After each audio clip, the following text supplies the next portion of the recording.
This is for the sled dogs in the trenches. Real hockey parents, real stories. The good and the gong show. No filters, no sugarcoating, no politics. Just straight hockey talk and the best guests around the barn. Welcome to the Crazy Hockey Dads podcast. All right, boys, grind them corners, chirp responsibly, and bring that savage fire.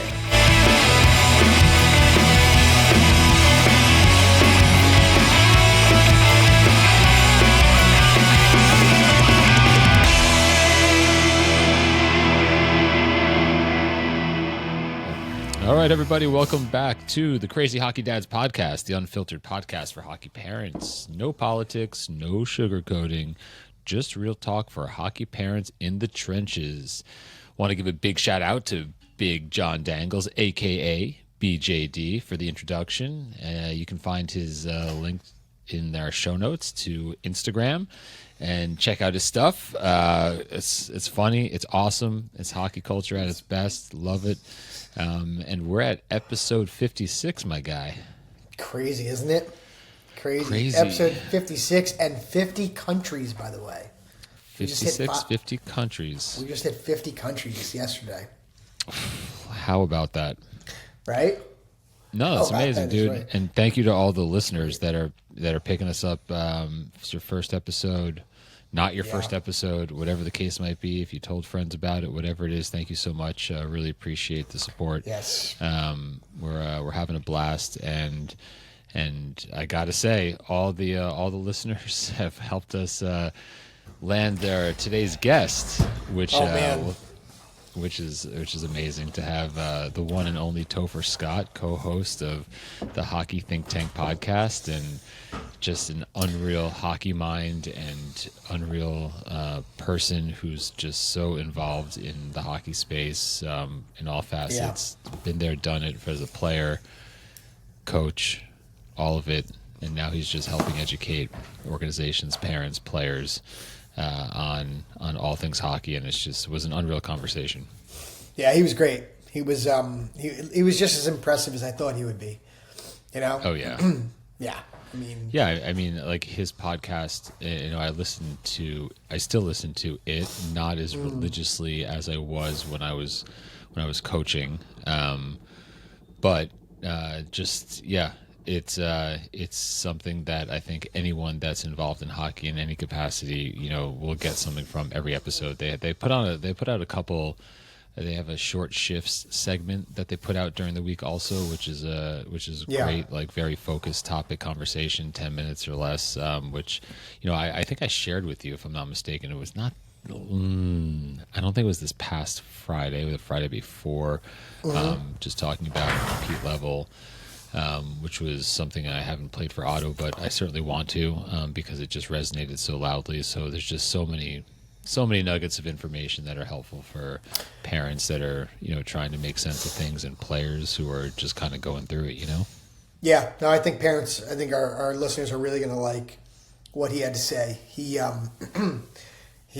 could have gone with him for hours. I mean, like hours and hours. Oh, we did. It was basically 2 hours. Yeah, but we could have gone. One, folks. This is, yes, well said. This is a long one. What was it, 145, something like that? 150? Something like that, yeah. Yeah, it was long, but we could have gone for 4, 5, 6 hours with him. I mean, every question we asked could have been its own show. Oh my God, you fucked up your boom, didn't you? I literally just pulled the microphone out of the thing. Didn't you do that the other day when we were on? Yeah, but I feel like the other day I did it on purpose. This was not on purpose. Technical difficulties, folks. Still figuring it out. Rookie year. Eternal white belt. That's right. Eternal white belt. Eternal white belt. We should not be an eternal white belt at 56 episodes. What do you mean? That's not true. You're an eternal white belt. It's a mindset. It's a way of life, dude. Come on. Get with it. Sorry. The moment you think you know everything is the moment you start, I don't know, not progressing. There you go. I'm with you. So, look at me. Yes. I'm cool. I'm hot.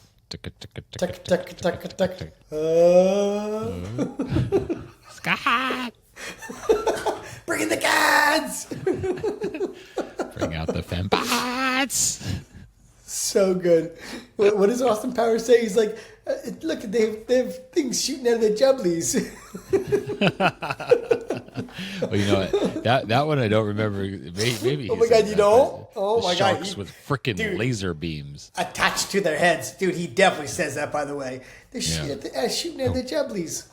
Oh, behave. So good. All three. China. Oh, bro. Can I just tell you, Dominic still quotes like stuff from those movies. Like judo chump, judo trip.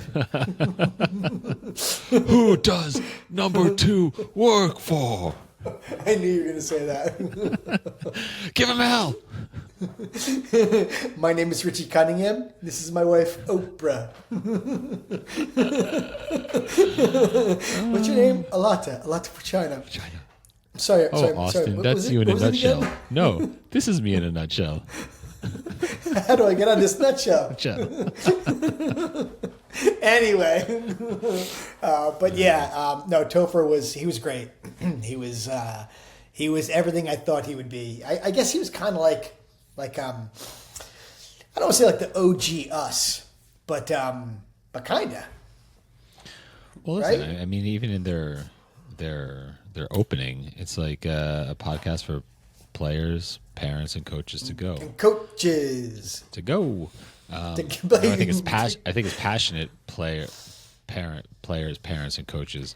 But yeah, they cover all sides of it, you know. And I think, when they started it, you know, they weren't parents. I don't think they're parents now. They've got younger kids. Maybe Topher had kids. I forget. But they were really young then. If he did, you know. Yeah. You know. Yeah. So they're definitely a different angle, and they've got experiences that we don't have. You know. Yeah. No, they both played like really high level hockey. High level, and you know, at least Topher. I mean, he coached at high levels. You know, at some Jeff of the played biggest pro stages. a bunch of years, right? Overseas in the States. Anyway. But he was great. He was great. You folks are going to get a lot out of his episode. He was really good. I really that was one of my most enjoyable episodes. Conversations. Yeah. Him and Lavecchio were insane interviews. Yeah, they're a great duo. Yeah. Oh my God. Yeah. You know. Yo, big shout out. Yeah. No, they were great. You guys are really going to enjoy that today. Yeah. So let's, hold on, just time out real quick. Partners. I was hockey. Crazy 10. Crazy 10. Go get your tape, laces, gear, Scott's favorite, the candle, the wax, 2 different waxes, the yellow-handled scissors, which I'm looking for, and I don't see them in arm's reach of me. But that's unusual.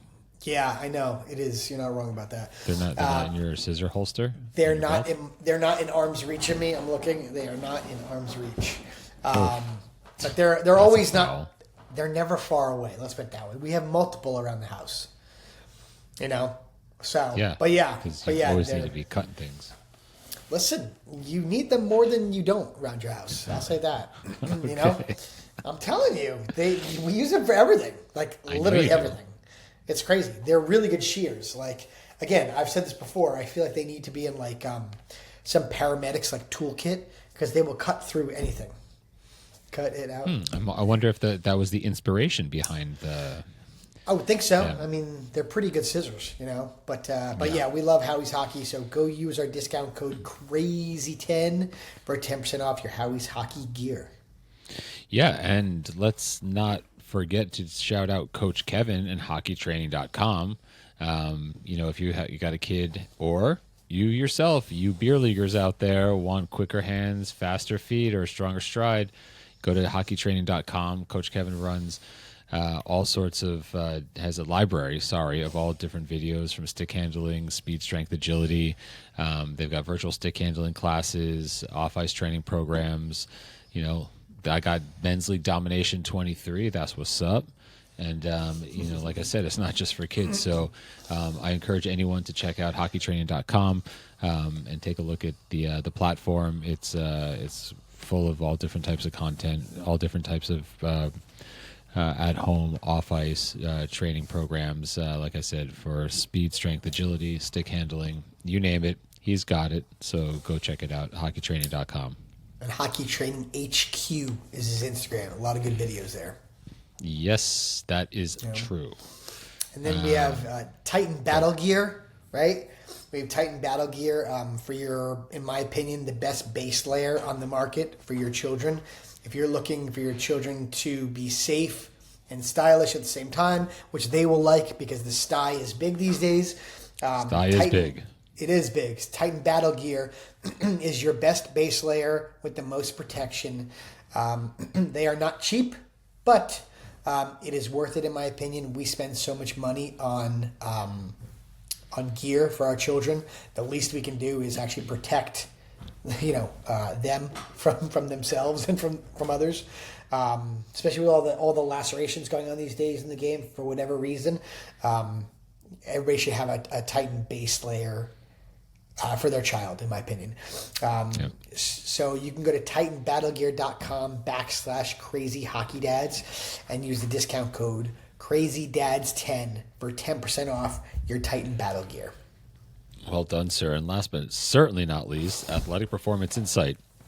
And for all of us that have had our seasons wrapped up, I know I have, or Otto has, and therefore I have. But I know there's plenty of coaches, managers that are out there listening that are already thinking about next year's team, tryouts, all the things. Don't sleep on video analytics for your team next season. If you haven't dug into it, take a look at Athletic Performance Insight. Use the contact form to reach out to Eric. He'll happily demo the system for you, tag a game for free so you can see how robust the platform is. You can use it for all ages, from the youngest ages of mites, squirts, all the way up to collegiate athletes. He's done it all with Athletic Performance Insight. And it'll break down videos. You'll have team analytics, game analytics, player analytics, all the things under the hood. All stats. the analytics. All the analytics. All the analytics you can want. Yeah, all of them. And then you can also, use it for video review primarily to go over with your team, your players as individuals if you like as well.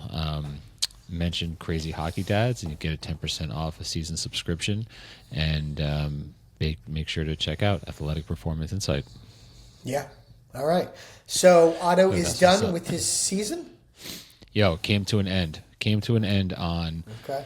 On Sunday, and I got to say, playoffs, they had 3 games. I did not see... No, Sunday? What am I saying? Saturday finished up. Saturday, right. They had 3 games. I didn't get down there on Friday. They lost... apparently the game was close enough for long enough, but then the wheels fell off. I think they lost 5-1. Then they got...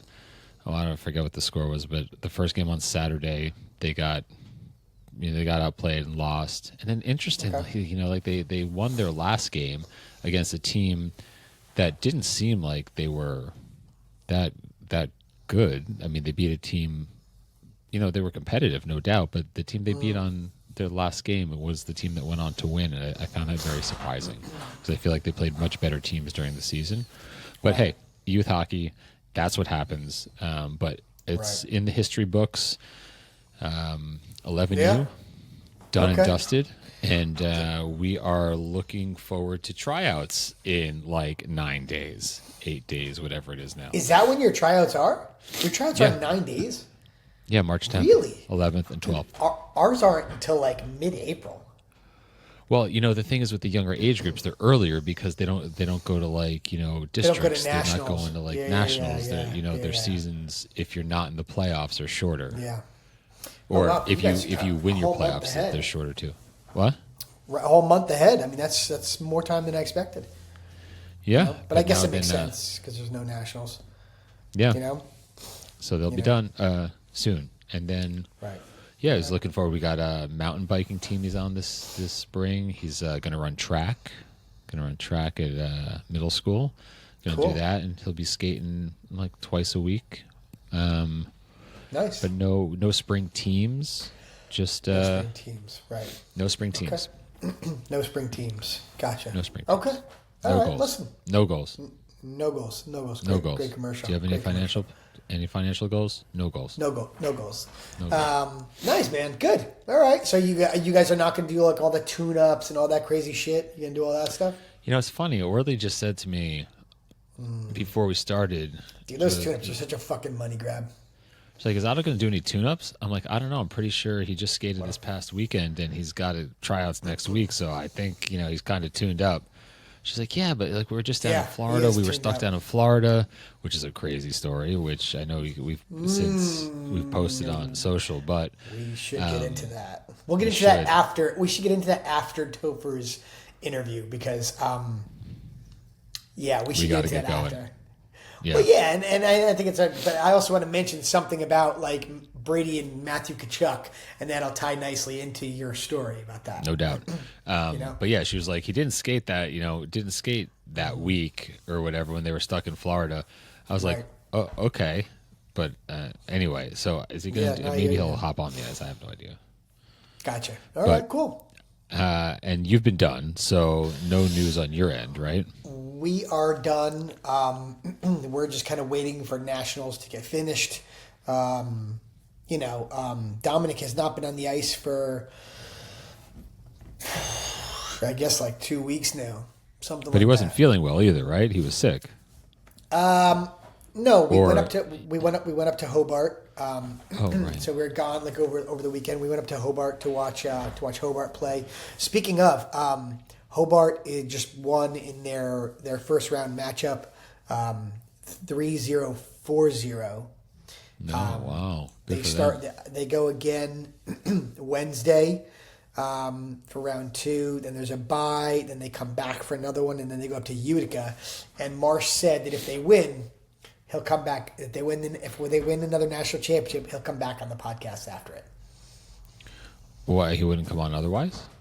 No, he obviously will, But he said when we win one, he's like, I'll come back on the podcast. I'm like, all right. I'm like, as long as you have your lights turned up brighter than you did last time, then we're good. He goes, I'll turn on some lights this time. So that was funny. I think someone on social wrote do you have electricity? It was one of his it was one of his old teammates or something like that. Yeah. Or somebody called. That's funny. It was the. It was somebody from it was like equipment manager of like Penn State hockey, or it was the guy who does like the social media for Penn State hockey, and they saw it and they're like, dude, do you have lights in your apartment? Like, what the fuck? That's so funny. So good luck to the Hobart men's ice hockey team going for a 4-peat for a national championship. So 4-peat, that's unreal. And good luck to our buddy Alec Marsh, who's the assistant coach of that hockey team. So go Alec. So we went up to watch them. One of their last weeks that they had regular season games was pretty cool. Not gonna lie, it was a lot of fun. Anthony Duclair's younger brother plays for the team. Oh yeah, you mentioned that, right? So his brother was there watching him actually with his buddy. That's so cool.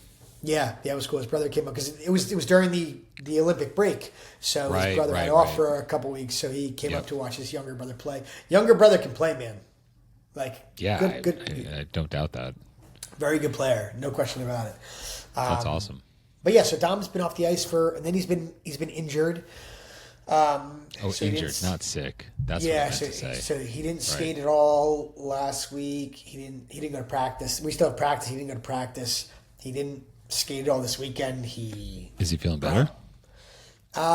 He has a thing called Severus disease. Okay. What is that? Severus disease is. I'll read you the medical term. It's a common cause of heel pain in growing kids, especially active ones from ages 8 to 14. So it's actually not a disease. It's a growth plate irritation in the heel bone. Okay. And it's funny. It says that things that can cause the Severus disease are repetitive running, jumping, skating. So it's all inflammation in the heel. Yeah. So it's pain from the back, bottom of the heel. Generally, it's like limping after sports, worse during activity, better with rest. And it's tended to squeeze the area. So it's during. So it's funny because we were at my mother's on Sunday for like a brunch. We hadn't seen them in a while.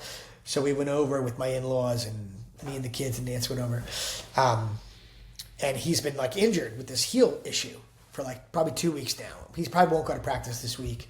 But so he'll be out for 2 weeks with this heel issue. They're still practicing? Yeah, we're practicing like through like yeah, we are. Through Why? Through I don't know, through like late March, something like that. Through we late still have- March?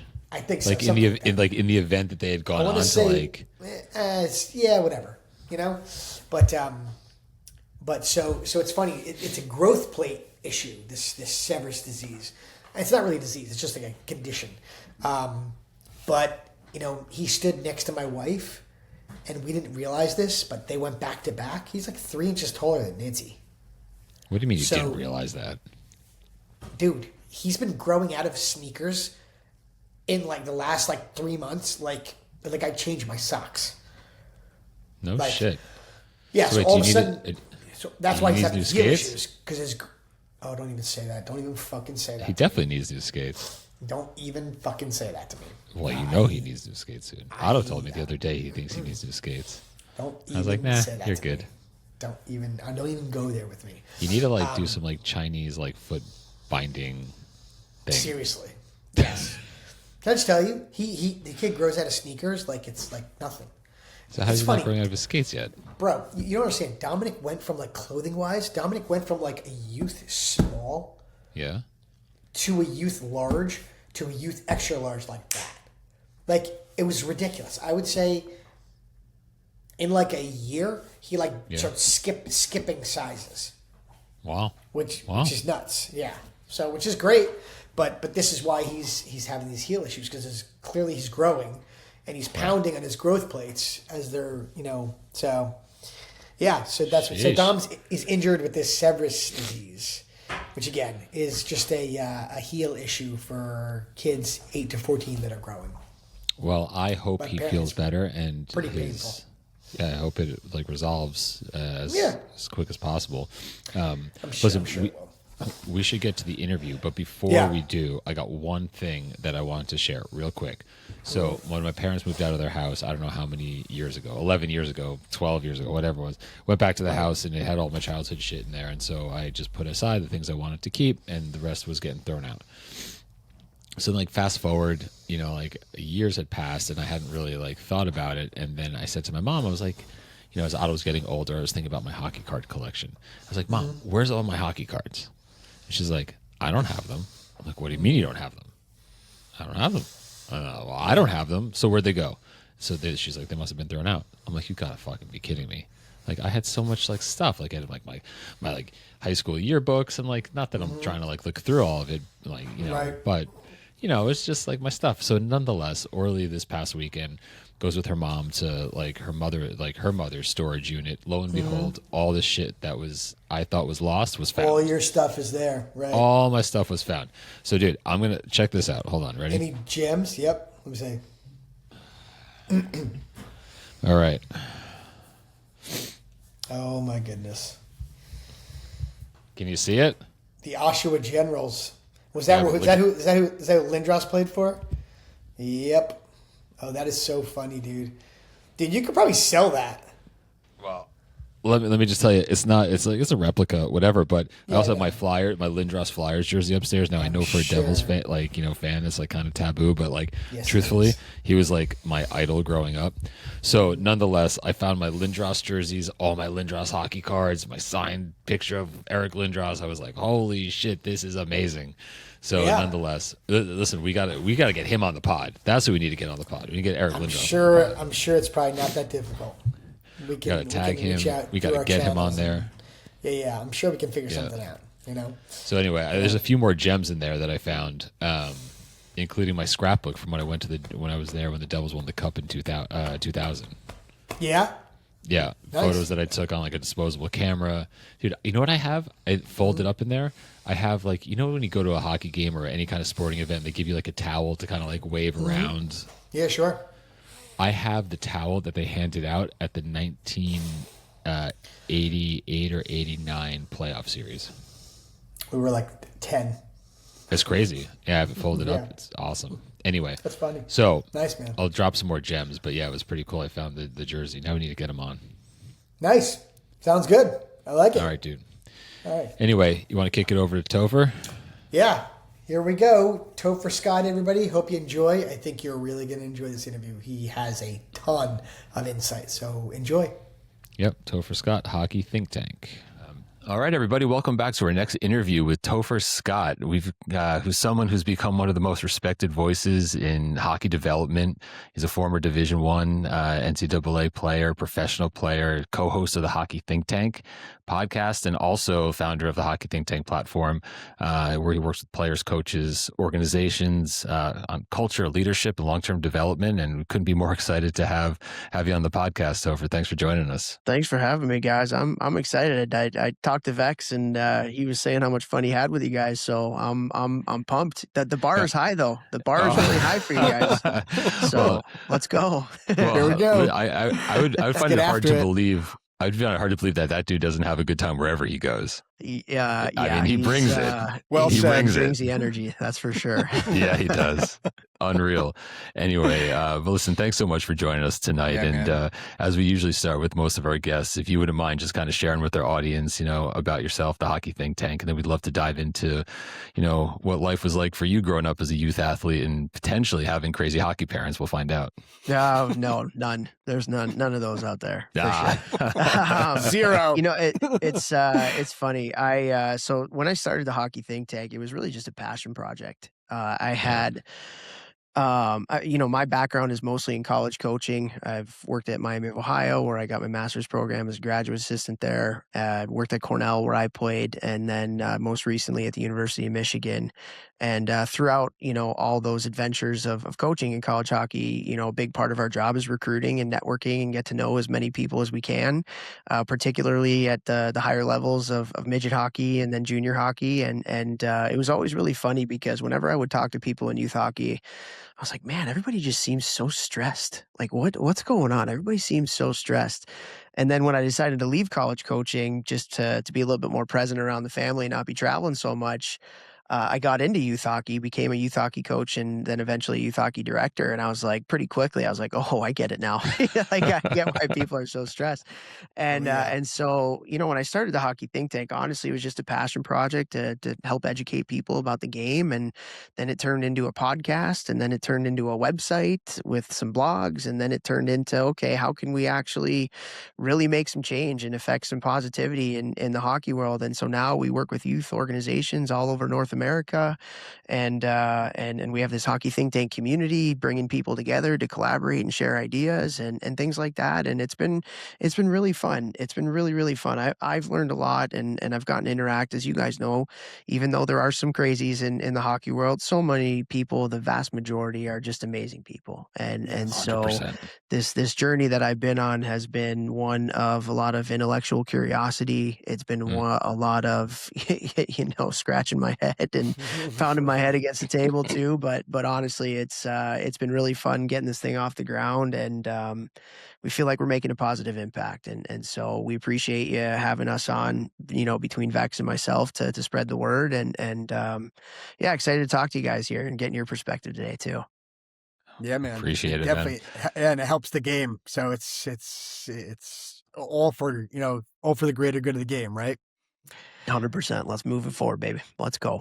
So tell us about your youth career. How'd you start in the game? How'd you start playing? Yeah, so it's actually a funny story. Like, so my dad and my mom's brother played college hockey together. It was UIC, which is no longer a Division I program. It folded, I think, in the 90s. But that's, it's funny. Like, I give my dad crap all the time. Like, he ended up marrying his teammate's sister. So I'm like, dude, that is like what he's doing, man. Ouch. Yeah, I know, right? But but they swear that my mom's brother set him up and whatever. Like, Right. It's just kind of funny. But so I kind of came out with the hockey stick in my hand. It was just one of those things that was going to happen because both families were so passionate about the game, and I was lucky enough. I think I was blessed with some talent, and because of that, I was able to have some pretty neat youth hockey experiences. I grew up in Chicago. played for the Chicago Young Americans and Team Illinois. Those were the only two Tier 1 teams, when we were growing up that were out there, and was fortunate enough. My Bantam major year, we won a national championship, which was awesome. Wait, was that with your coach, with Coach Stan? That was with Coach Stan, which I'm more than happy to get back to him later. Yeah, well, if you have any questions on him, man, I love talking about that time. And then, it was funny. I after that year, I was 15 years old, and the Fargo Moorhead Ice Sharks moved from Fargo, North Dakota to Chicago in the USHL. And, a bunch of my teammates, even though we were young, we kind of went just to do it. Nobody knew what the USHL or junior hockey was, and anything. It was a lot different back then. And I ended up making the team out of tryouts as a 15-year-old, which, looking back now is absolutely insane. And I had two of the least fun years of hockey I've ever had, and lost all my confidence and questioned myself constantly. And, thank God, I'm a big believer that your support system and the people you surround yourself with is going to take you where you end up going. And luckily I have a great family and great support system with friends and teammates and stuff, and kind of got out of that rut. Right. And so, finished off my junior hockey career with a lot of ups and downs, but ended up getting to Cornell and having a great experience there. Played a couple years of really low-level pro hockey before getting into coaching. But, it all started right from the beginning. Like, I had skates on at like 1 year old, 2 years old, walking around the house type stuff. And just fell in love with it right from the beginning. Love at first sight kind of thing. That's awesome. So what was it like with so with hockey on both sides? Was there a lot of like I don't know, like downward pressure, like, or like what was the dynamic like in terms of like, I know obviously like we talk about it, you guys talk about it, but like the car ride home and like, is there like, is there a lot of pressure to do more? And things were different back then. I get it. There wasn't as much opportunity for this early specialization, so to speak, but like, what was it like, for you? Yeah, I could not have asked for a better childhood. Honestly, I couldn't have asked for better parents. I couldn't ask for better friends, better siblings, better teammates, better, bigger family, Jeff and my cousins, like, and so much of both sides of the family was just hockey goo, right? We just love the game. And so for me, there was never really any pressure. I had my grandfather who never played, but thought he knew everything about the game, who would always tell me, shoot. Yeah. Even though I was a playmaker, I'm like, Grandpa, like, stop, like, but that was the extent of it. My parents were always very supportive. The car rides home were, they were very positive. My dad had actually a rule in the car ride home that if we were going to talk about hockey, I had to be the one to bring it up.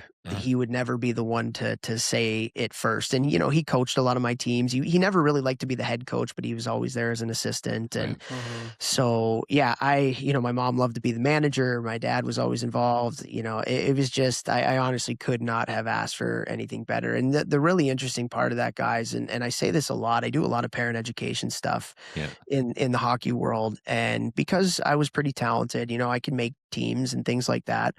But my parents, I've asked them a lot about how they, supported me through my journey as a youth athlete, because I couldn't have asked for anything better, right? So getting into their heads and asking them. And one of the things that they were very, very big on was, because I had the talent and could make kind of whatever team that I was trying out for, they always chose the coach that was the best person. They really did not care about how much hockey that person knew. The thing that they cared about was like, does this person care about my kid? Is he going to make my kid a better person? At the end of the day, that was their biggest thing that they always looked for. And so I was always surrounded by really, really good people. And that's always my message to parents, because I get asked that all the time. Like, hey, what team should we play for? Or things like that. I'm like, who's the coach, and are they going to make your kid a better person? That's it. Right. That's it. That's literally it. So, there's other ancillary things, but like those are 1, 2, and then everything else is below. So that's such an interest. I mean, interesting is not the right word. I mean, it makes a ton of sense. In a lot of situations, Jamie and I recently had moved our kids, to different organizations, but the process of learning about the coach and even getting to talk to a coach, if you even, how would you recommend parents kind of go about that? Right. Because it's like, how much can you really learn leading up to, you know, like tryouts? And that's like a whole separate topic. Like, what are tryouts nowadays anyway?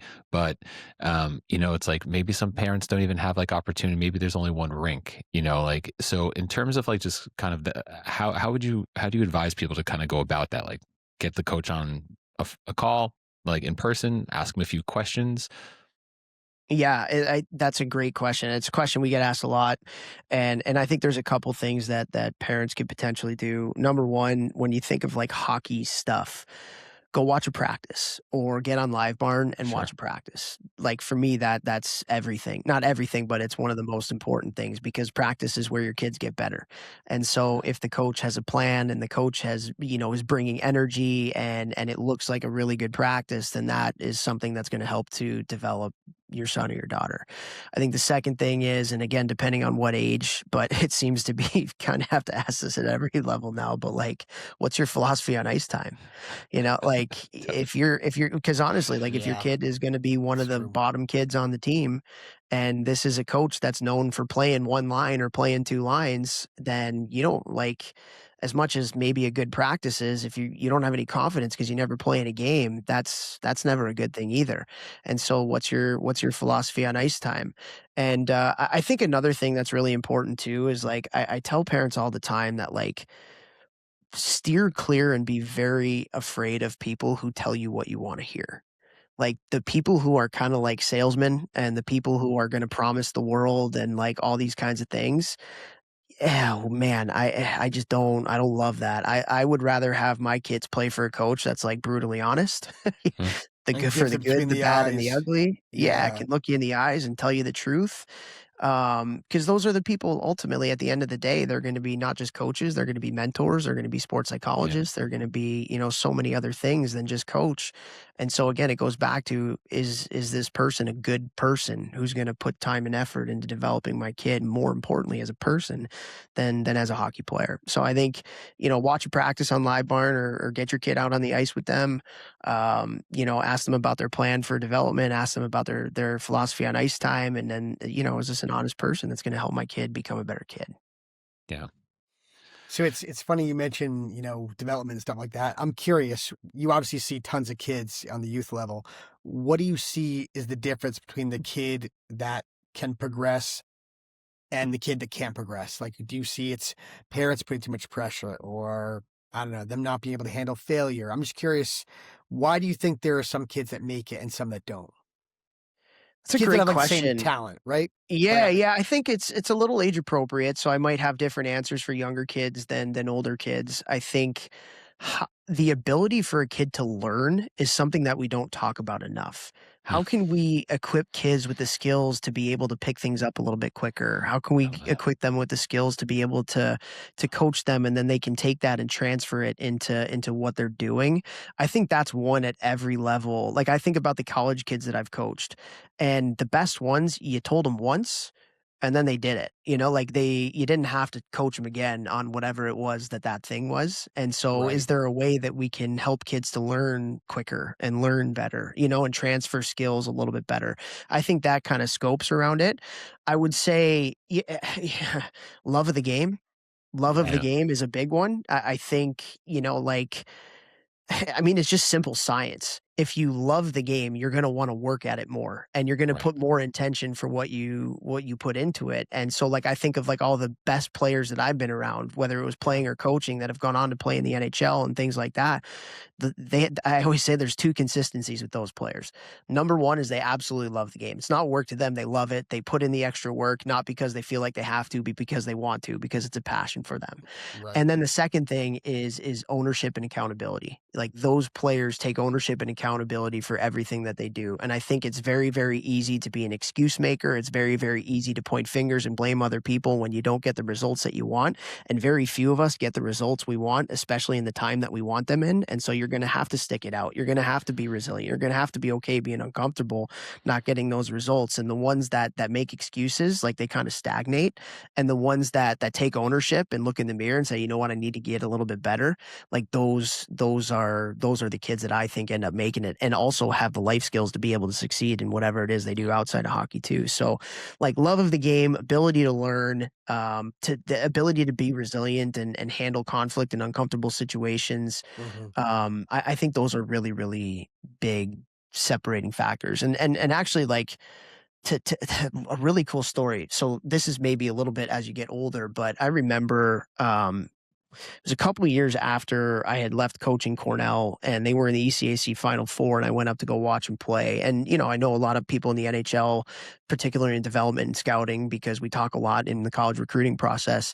And so I remember walking into a restaurant and Scott Young, I don't know if you guys remember that name, but played for the Blues, was an Olympian for USA hockey. And he was the director of player development for the Pittsburgh Penguins at the time. And we had a kid on our team at Cornell, Anthony Angelo, who was a Penguins draft pick. So he was just eating dinner by himself. And I, came up and I was like, hey, you mind if I join you? And we ended up having a great conversation. And I remember one of the things that I asked him was very similar to what you guys just asked me. And I asked him, like, as a director of player development, you're with the AHL team a lot. You're with the NHL team a lot. You're with your prospects a lot.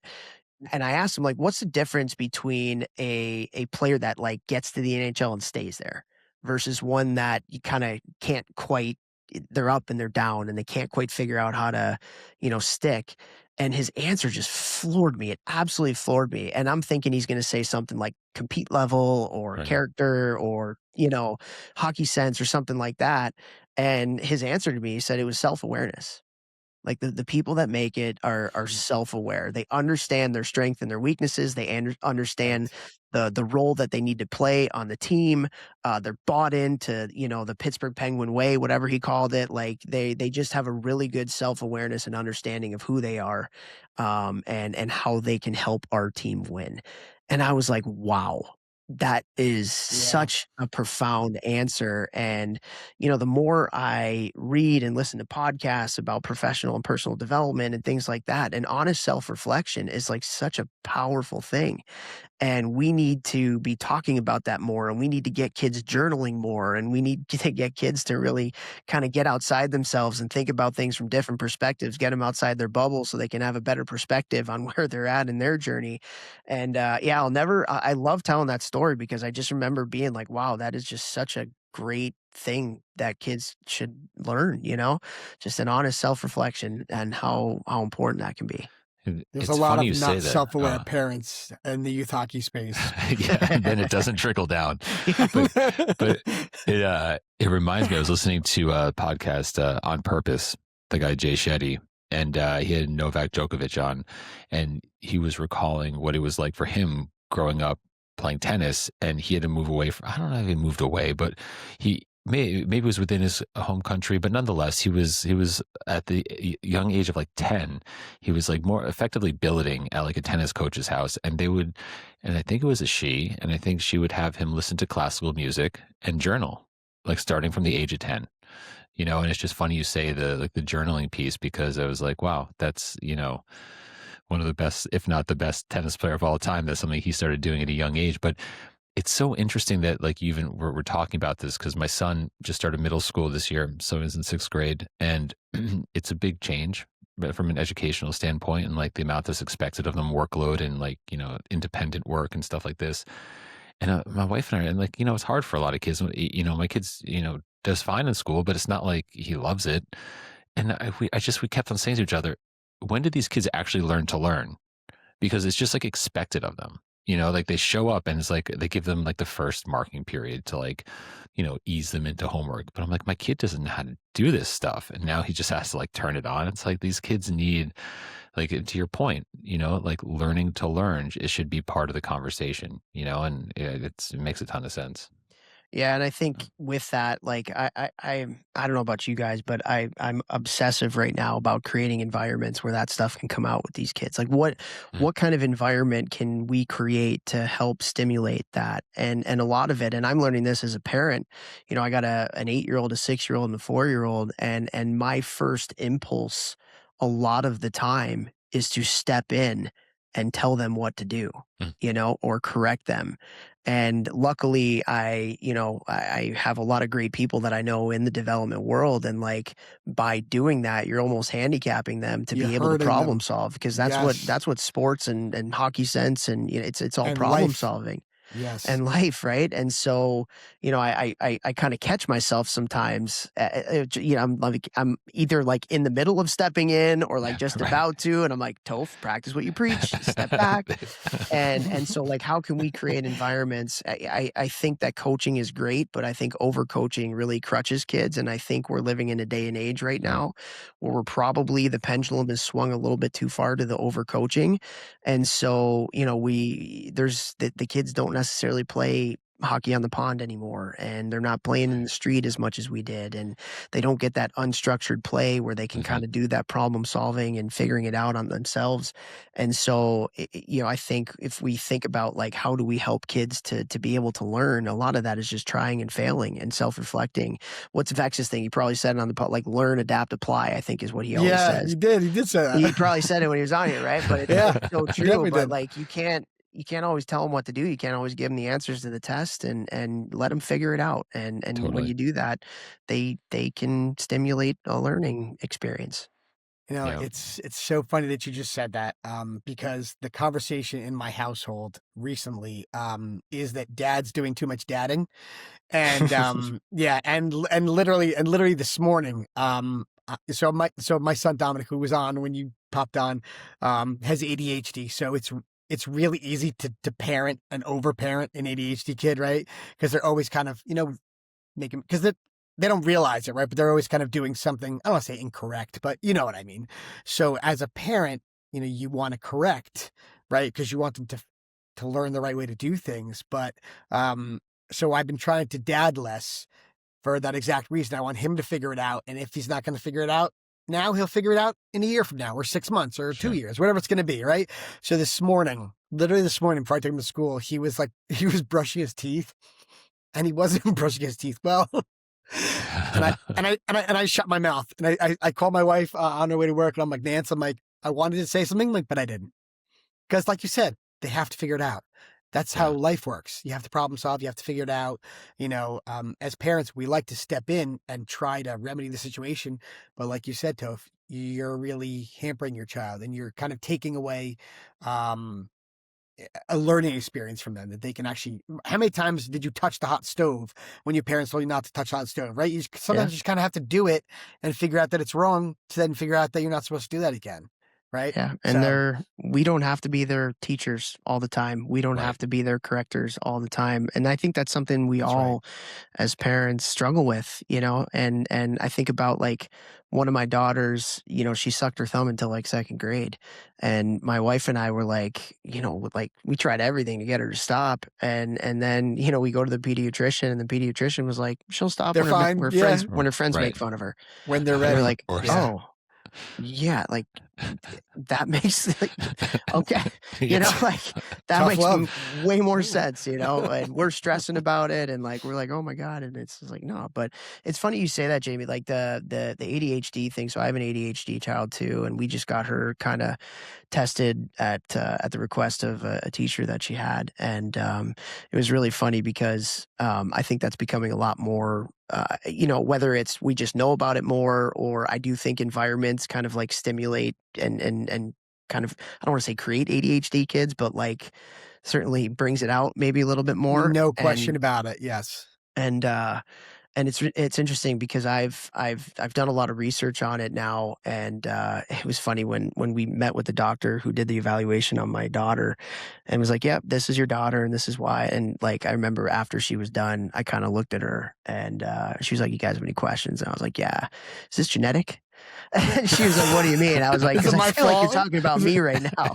So, but going through that, and I do think it's actually something that we probably got to talk about a lot more, because again, like going down the rabbit hole, the environments that these kids are growing up in, and the amount of dopamine hits that they get every day, and the short term, result, like it's being developed. Like it's something that I think is genetic, but it's also something the environments that they're growing up in are very much developing those tendencies as well.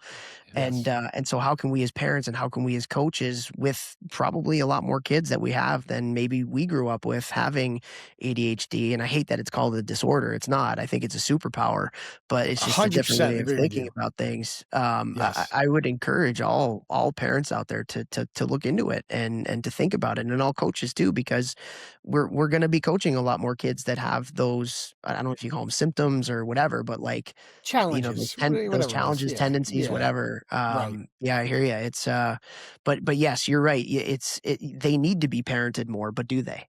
Right? Like they're doing things Exactly. differently, and so you kind of step in to try to correct. But then you're like, and then I think about it again, that self reflection. Like if I was in her shoes, me, like, am I stifling her creativity? Am I stifling her ability to problem solve? Like, am I so? While there probably are more moments for correction and things like that, I get trying to find that balance of letting them be and figuring it out themselves, but also supporting them and helping them and holding them accountable too. And that's why it's hard to coach. That's why it's hard to parent. and anytime you're doing those Yes. things. Yeah, we're Yeah. gonna have to do like an ADHD episode, Toph, because I can't even tell you how many. Because I'm very open and honest, as Scott will tell you, about my Yeah. kid's ADHD on our podcast, right? Mhm. Listen, it's a struggle. He misses drills, because he has a hard time standing still in line. I mean, listen, he is. If you look up ADHD in the dictionary, there's a picture of my child. He literally has every symptom to a T. It's like unbelievable, because he is a spitting image of me in that respect. I mean, I was never diagnosed with ADHD, but now that I've read so much about it with him, there's no question about it. I have it. And I said to my Mhm. mother, I'm like, Mom, like, why didn't you ever have me tested? She's like, well, you were fine. We're more concerned about your brother. So we just kind of let you do your It's thing, true. right? So, but like I said, we should probably do a whole episode about that, because I think that, not especially in the hockey world, but in the sporting world, I think that, some coaches and teachers label those kids a problem when they're not a problem. It's just they can't help themselves, Yep. right? And And the I'm environment Yeah. that they're in, it and brings the out it those does not correctable help the moments. situation, right? Right? So the reason I mentioned, you mentioned before, I want to tell ADHD kids, for those of you who don't know, make the same mistakes over and over and over, right? So as a parent, you want to try to correct it, but like you said, are you overcorrecting? And I think the answer to that is yes. Yeah, You know? and for you or for anybody that's interested in, like, a couple books that my wife and I read. One was called ADHD is Awesome.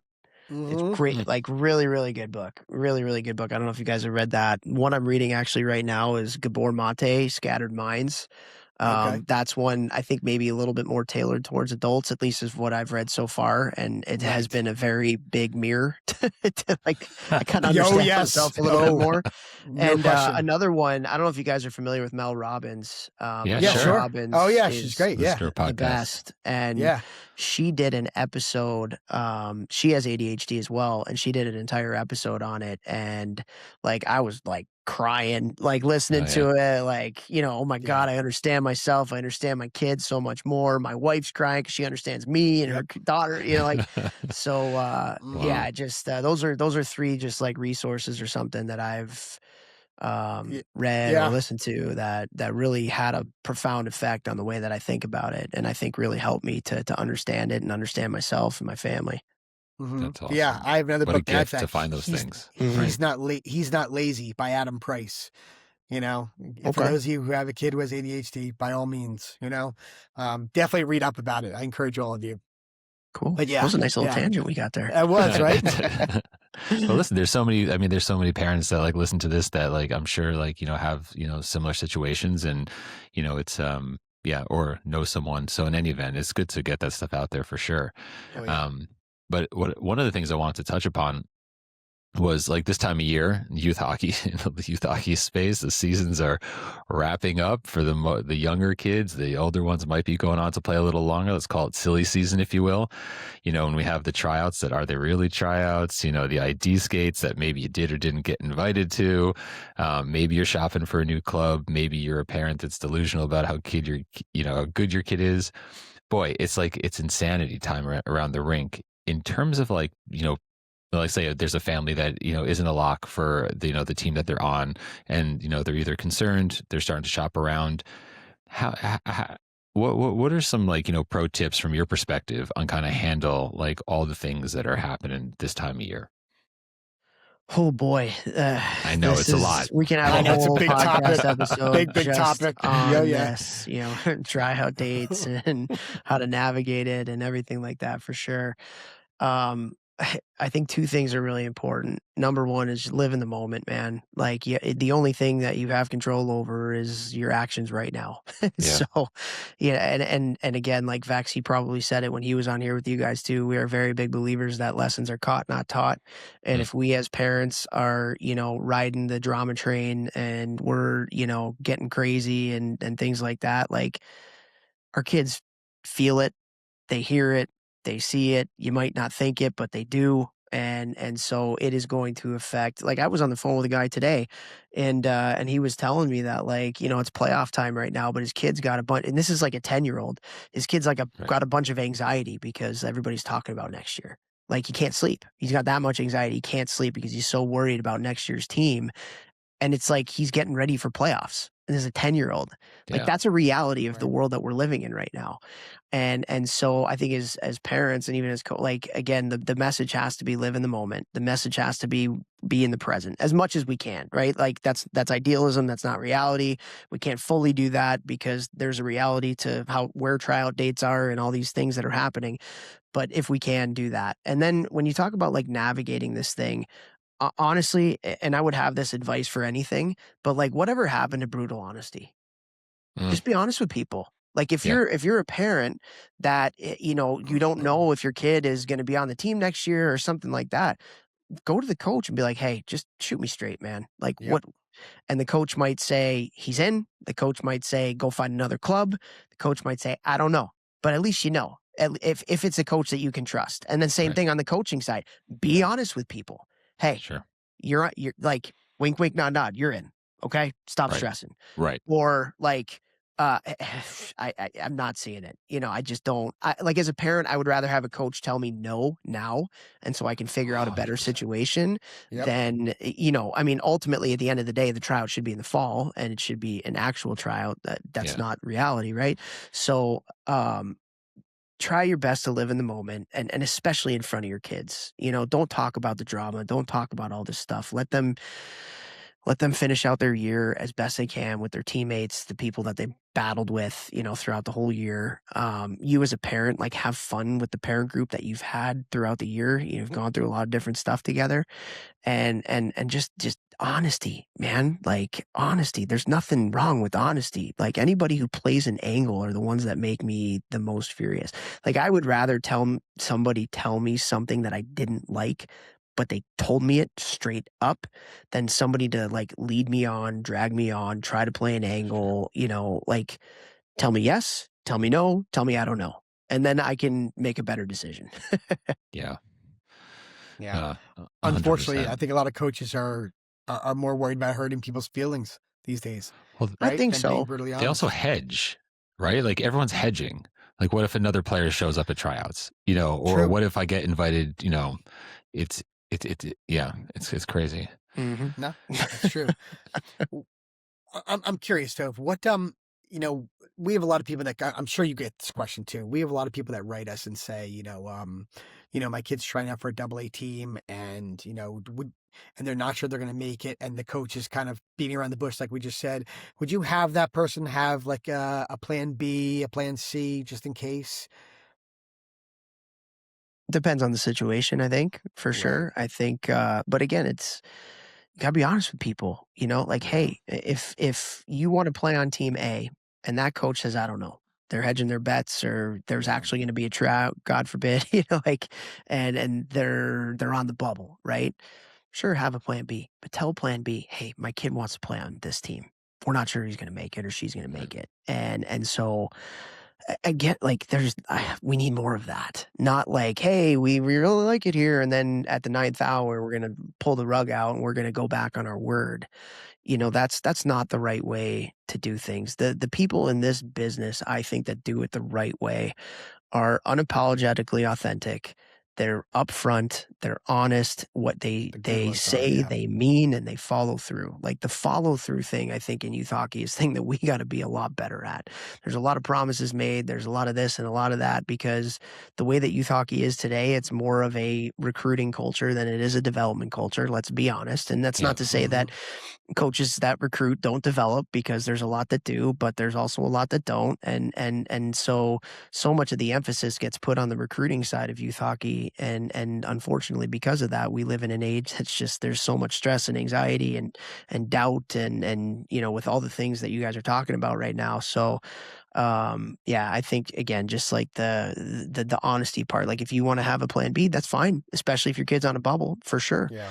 But be honest about it, you know? And I think people that you want in your corner or in your support system, I think will appreciate that. I really do. Good people will appreciate that. Yeah. So you know, you just brought up the difference between like recruiting and development. Can you like dive into that a little bit more and just kind of like tease that out? Because like you know, people use the word development, and plenty of people talk about what does that even mean, and like you know, different circumstances. But what I was taken away from that was that, you know, there are coaches that are not going to like necessarily keep the same core of kids and like over time develop them, unless I'm misunderstanding like the context of this. But if could you just like tease that out a little bit, and like what's the difference between a recruiting and a development you know, team? Yeah, I mean, again, at the end of the day, like, you know, when we grew up, there were boundaries, there were borders. Like, you lived in this town, Right. you played for this team. That was pretty much. There might have been a little bit of leeway Yeah. for one or two players, but I kind of wish that we would go back to that. There's pros and cons to having open boundaries and having boundaries, but I think a lot of the ills of our game would be solved, or at least, you know, they would be better if we just had boundaries and you had a group to play for. And that's a whole nother conversation. When it comes to development, like what does that look like? First of all, like I think one of the things that we have to do a better job of as parents in this sport is how we judge our kids' coaches. And Yeah. what's the criteria we're using to ask ourselves, hey, was this coach a good coach this year, or were they not? And it's really, really easy because it's black and white to judge coaches based on win and loss records or my hockey rankings. At the end of the day, when really the way that we should be judging coaches, and this is the same for, you know, might be players to midget AAA players in youth hockey. Number one, did my kid absolutely love coming to the rink every day? If your kid loves coming to the rink every day, then that coach has done 90% of their job, and they are a good coach. They might not be a great coach, but they are a good coach. Was my kid better at the end of the year than they were at the beginning of the year? And that's a little bit tougher to judge, you know? So you got to ask questions. You got to watch practices. You got to actually look at your kid at the beginning of the year and look at the kid the next year. Was the team better at the end of the year than the beginning of the year? You know, and you can, like, if you want to judge on wins and losses, like, was it worse at the end of the year? Was it better at the end of the year? Was it the same at the end of the year based on the competition they were playing, right? So like when you think about how we judge our coaches, I think that's a big part of it. And we judge them wrong. We judge them based on wins and losses, when a win and a loss really a lot of times is, especially in youth hockey, it's talent. It's not necessarily coaching. Yeah, that Right. coaching is a part of it, but most of it is talent. The team that has the most talent in the NHL is going to win most of the time versus, you know, in youth hockey, it's even a wider spread. So when you think about that, like a big part of that conversation is like, again, what's the criteria we're using to judge how good of a job a coach did for our kid and for the team this year? Yeah. Yeah, that's oh, go ahead, James. I'm sorry. No, I was going to say, Scott and I actually have been talking about that recently. Now that kind of both of our kids' seasons are winding down, we've actually said that a couple times, Scott, recently, you know. Yeah, just judging the, like, you know, someone even made a comment to me and said, you know, I think your son I think your son is pretty much this person was not a fan of the coaching and blah blah blah. He said, I think your son is the same player at tryouts as he is now. I said, oh, Is that what you Thanks, think? man. I was like, thanks, buddy. But but I point that out. I know, right? Thanks for the input. But no. Listen, like the guy, I consider him a friend, and he was just kind of like, just You talking sure? about. No, listen, there are parts of what he had to say that I don't necessarily disagree with, and like I think the parts that like where I think things could have been different is, so my son's 11, he's playing U11, and I think that there was, I'll call them foundational habits, and just like how much selfish play is out there. Like are they starting to get a handle of like, positioning on a breakout, like it just some basic stuff. And, how hard is the team back checking overall? Like, does it seem like that they're trying to light a fire under their butts to be like first on puck? So in any event, so I think in some areas, that there was improvement with my son specifically, but the team at large, like, I don't know that a lot of people saw those kinds of changes. But nonetheless, I maybe I'm digressing a little bit, but like, I think that those are some of the things that, to your point, Toph, not the wins and losses, but when you're judging whether or not, it was a good season, I think those are some of the things that I've talked to parents about. I don't know if you'd agree with that. For sure. I want to hit that a little bit more when we think about kind of like, again, judging the coaches, like from a hockey standpoint. I think there's a couple things that we could and should look for. Number one, like you said, do they compete? Like, is this are they like, do they work? Do they compete? That is not just going to help you be a better hockey player. It's not going to help your team, but that 100% is a life skill to learn how to compete, learn how to win. And again, winning isn't the most important thing as far as the game and the scoreboard, but winning your battles is, showing up and give it everything you have is 100%. And I tell people all the time, like, as a college recruiter, if I ever got back into it, I would never recruit another kid that didn't have an elite compete level.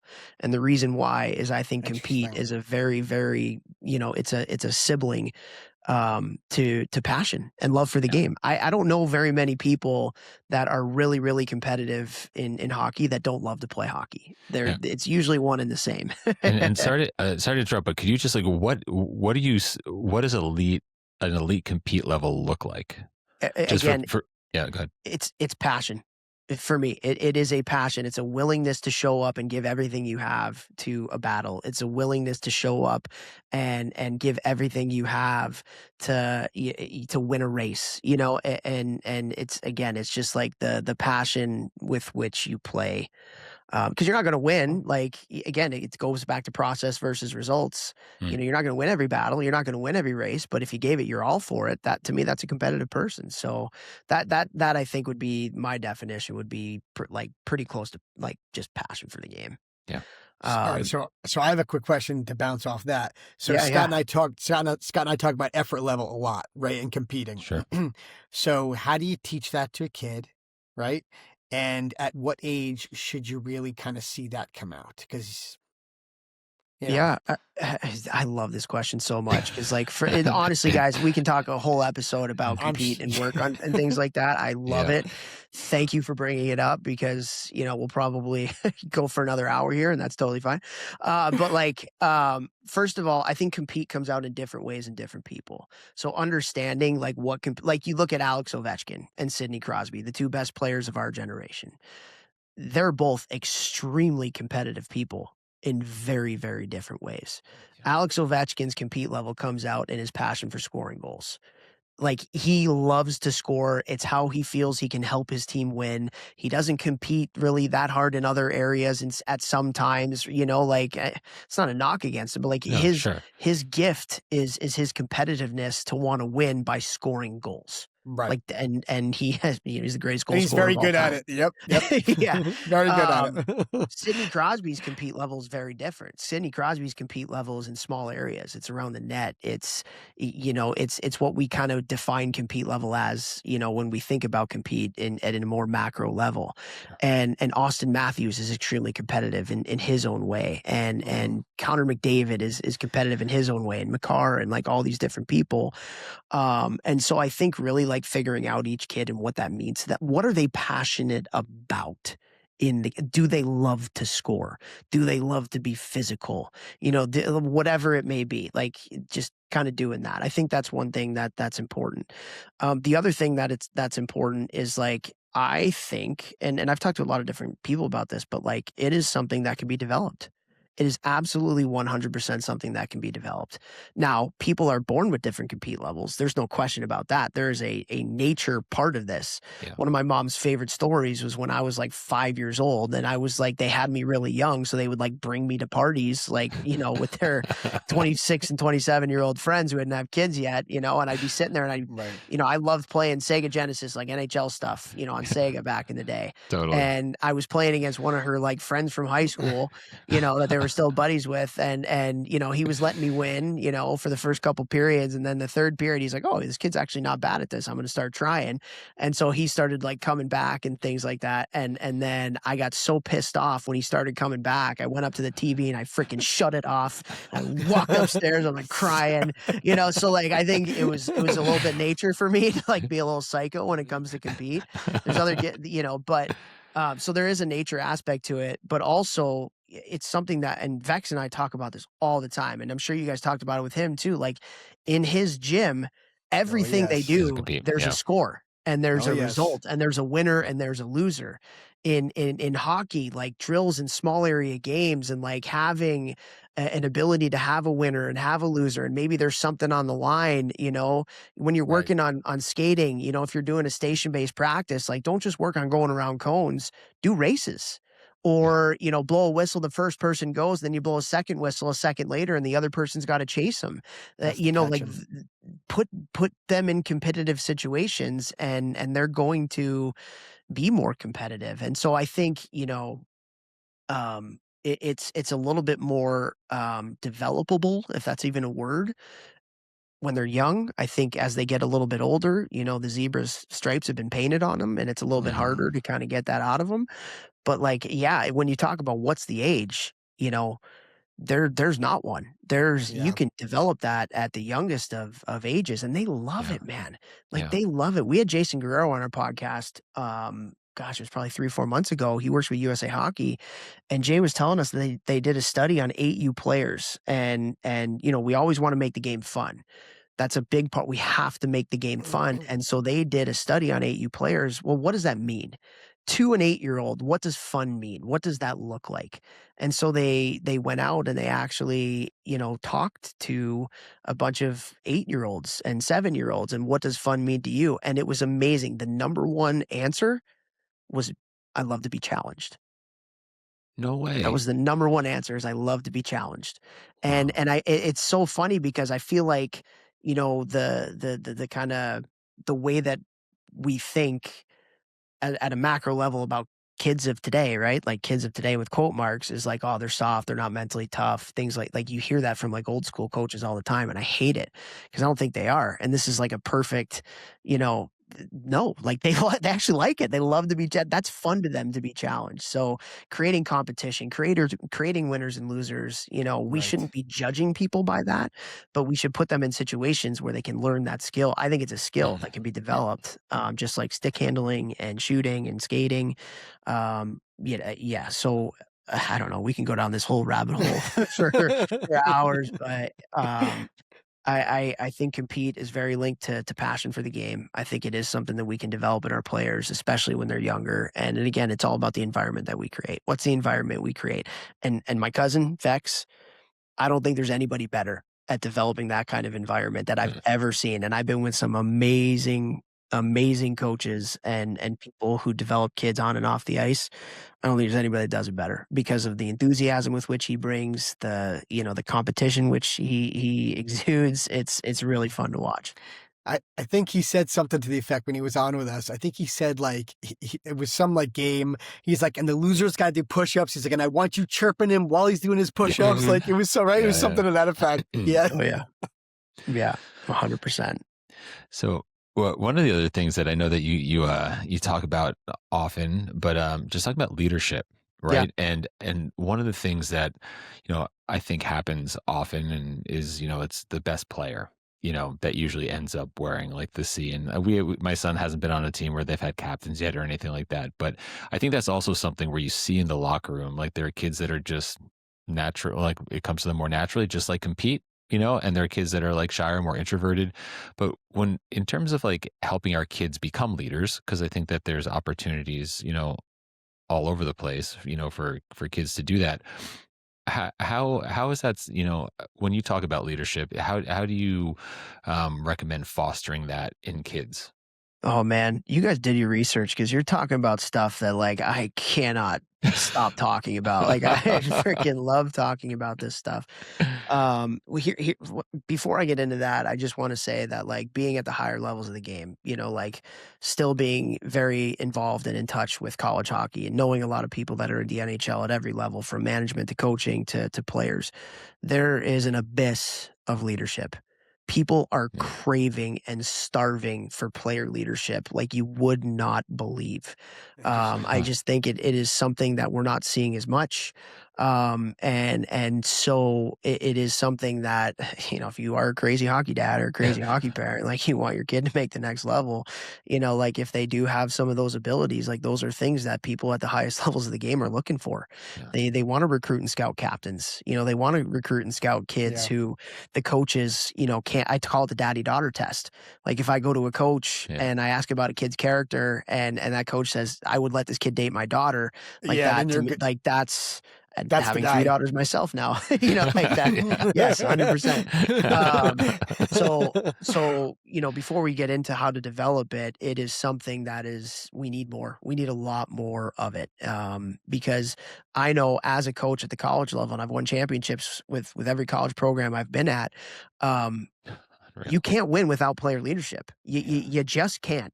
When the accountability and the passion comes from the room, and it doesn't have to come from the coaches, and you have leaders that can take care and police the room and make everybody feel welcome, makes our jobs a lot easier. A lot easier. So, before diving into how do we develop it, like, man, we need it, and we need it bad. And so, like, I ask program directors, like, what's your leadership and life skills development plan? Do you have one? If you don't, you need one. Sure. Not only are the parents going to love it, it's going to give you, maybe some less crazy emails, because you're showing the parents that you care about their kids as kids. Totally. But also you're going to develop better leaders, and you're going to develop better players. Like, better leaders typically are better players, because they have the life skills necessary to understand what it means to be consistent and work hard and care about other people and be a good teammate. Like that's part of development, right? So I don't know, I just talked a lot about it. Why do you think there's a void? Tope, why do you think there's a void of leadership right now? I'm curious here before you get into it. Yeah, that's a great question. I think a big part of it, if we like zoom out to 10,000 feet, so much of what youth sports has become, I don't think this is just a youth hockey problem. So much of what youth sports has become is centered around the individual. It's centered around the individual and their journey and making it, whatever making it is. Making it might be making the high school varsity team, making it might be playing in the Olympics one day. And so we talk way too much about hockey, and we talk way too much about the individual journey to making it. We don't talk enough about how to be a great teammate. We don't talk enough about the importance of playing for something bigger than yourself, playing for the logo on the front of the jersey rather than the name on the back. And, coming full circle to just kind of like the culture of youth hockey and it being about recruiting and it being about no boundaries and stuff like that. It creates an environment where we talk more about individual stuff, and we talk more about recruiting and what we can do for your kid rather than to achieve the next level, rather than like how we can make them a well-rounded individual and talk about the team, and that's, I think that's a big part of why Minnesota continues to lead the way of developing elite players, is because they understand the value of playing for something bigger. Yeah. They play for their town. And then they play for the high school in their town. And that means something to them. All the way And up, yeah, when it means something to you, you're going to develop a lot more. And so I think the answer to the question, honestly, Jamie, is like I think it's the environment that we've created in youth sports, because I know all other youth sports are kind of dealing with this too. It's not just hockey, where it is so much more tailored around the individual's journey to making high level whatever than developing well-rounded athlete leader kids, if that makes any sense. Right. I So think it's it a makes a lot of societal sense. problem as opposed I don't think to kids are any like, different. I don't think they're Right. any, like, kids today aren't any different than we are, but we grew up in much, much different environments. Yeah. And so I think So that true. the environment kind of creates us, and yeah, I think that's a big part of the reason why. I'm sure there's other reasons why, but that's a big one for me. Oh, it makes a lot of sense. I was blown away, and I forget his name, but the kid from Minnesota, who just went back and won the football championship with his high school. Mason West, yeah. Yeah, Mason. Yeah. Yeah, Yeah. so I heard, I'd heard him for a minute, but like, and even just talking with Sadie, also being from Minnesota, and one of the things that when I listen or read about the hockey, the community model, and as crazy as this might sound, what got lost on me is like just playing with your friends for like years.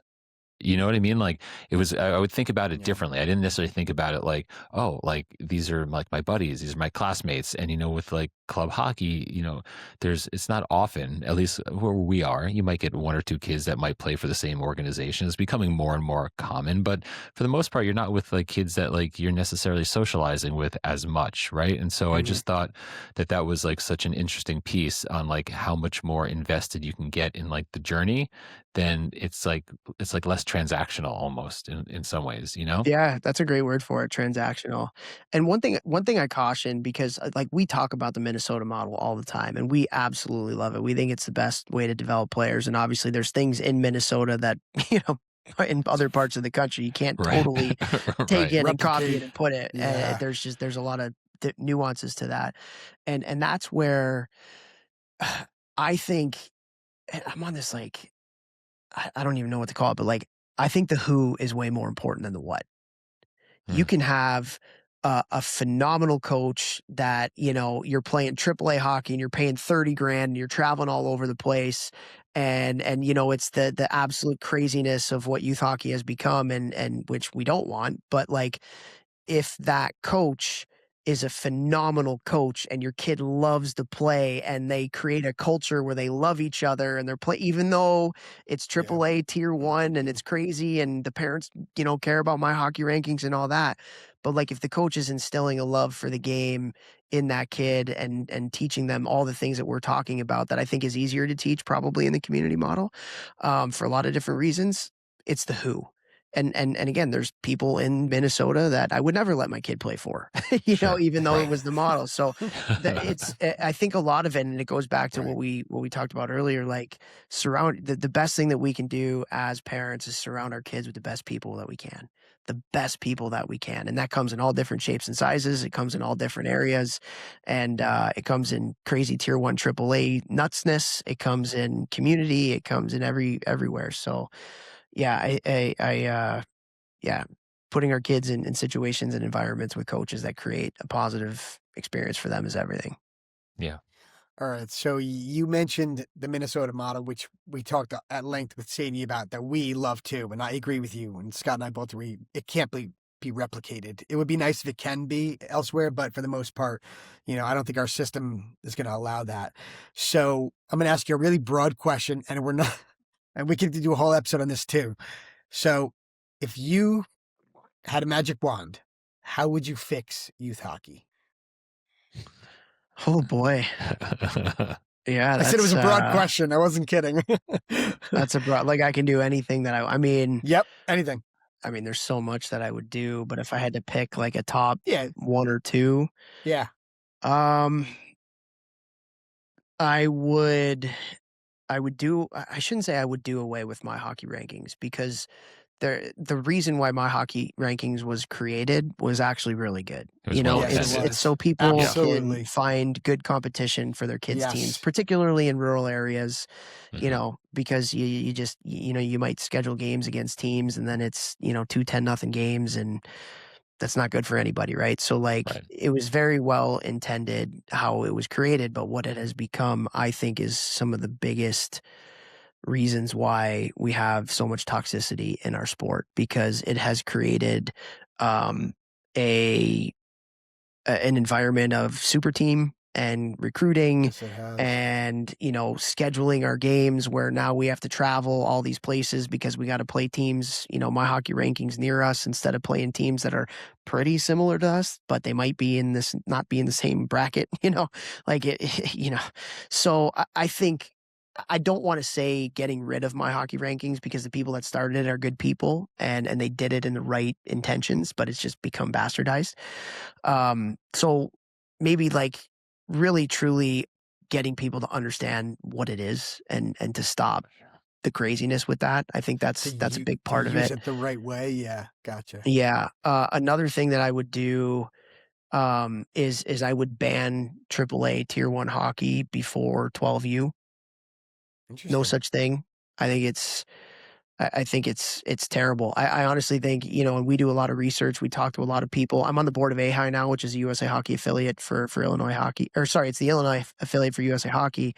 And I think so much of what we do is that's wrong is narrowing the talent pyramid way too early.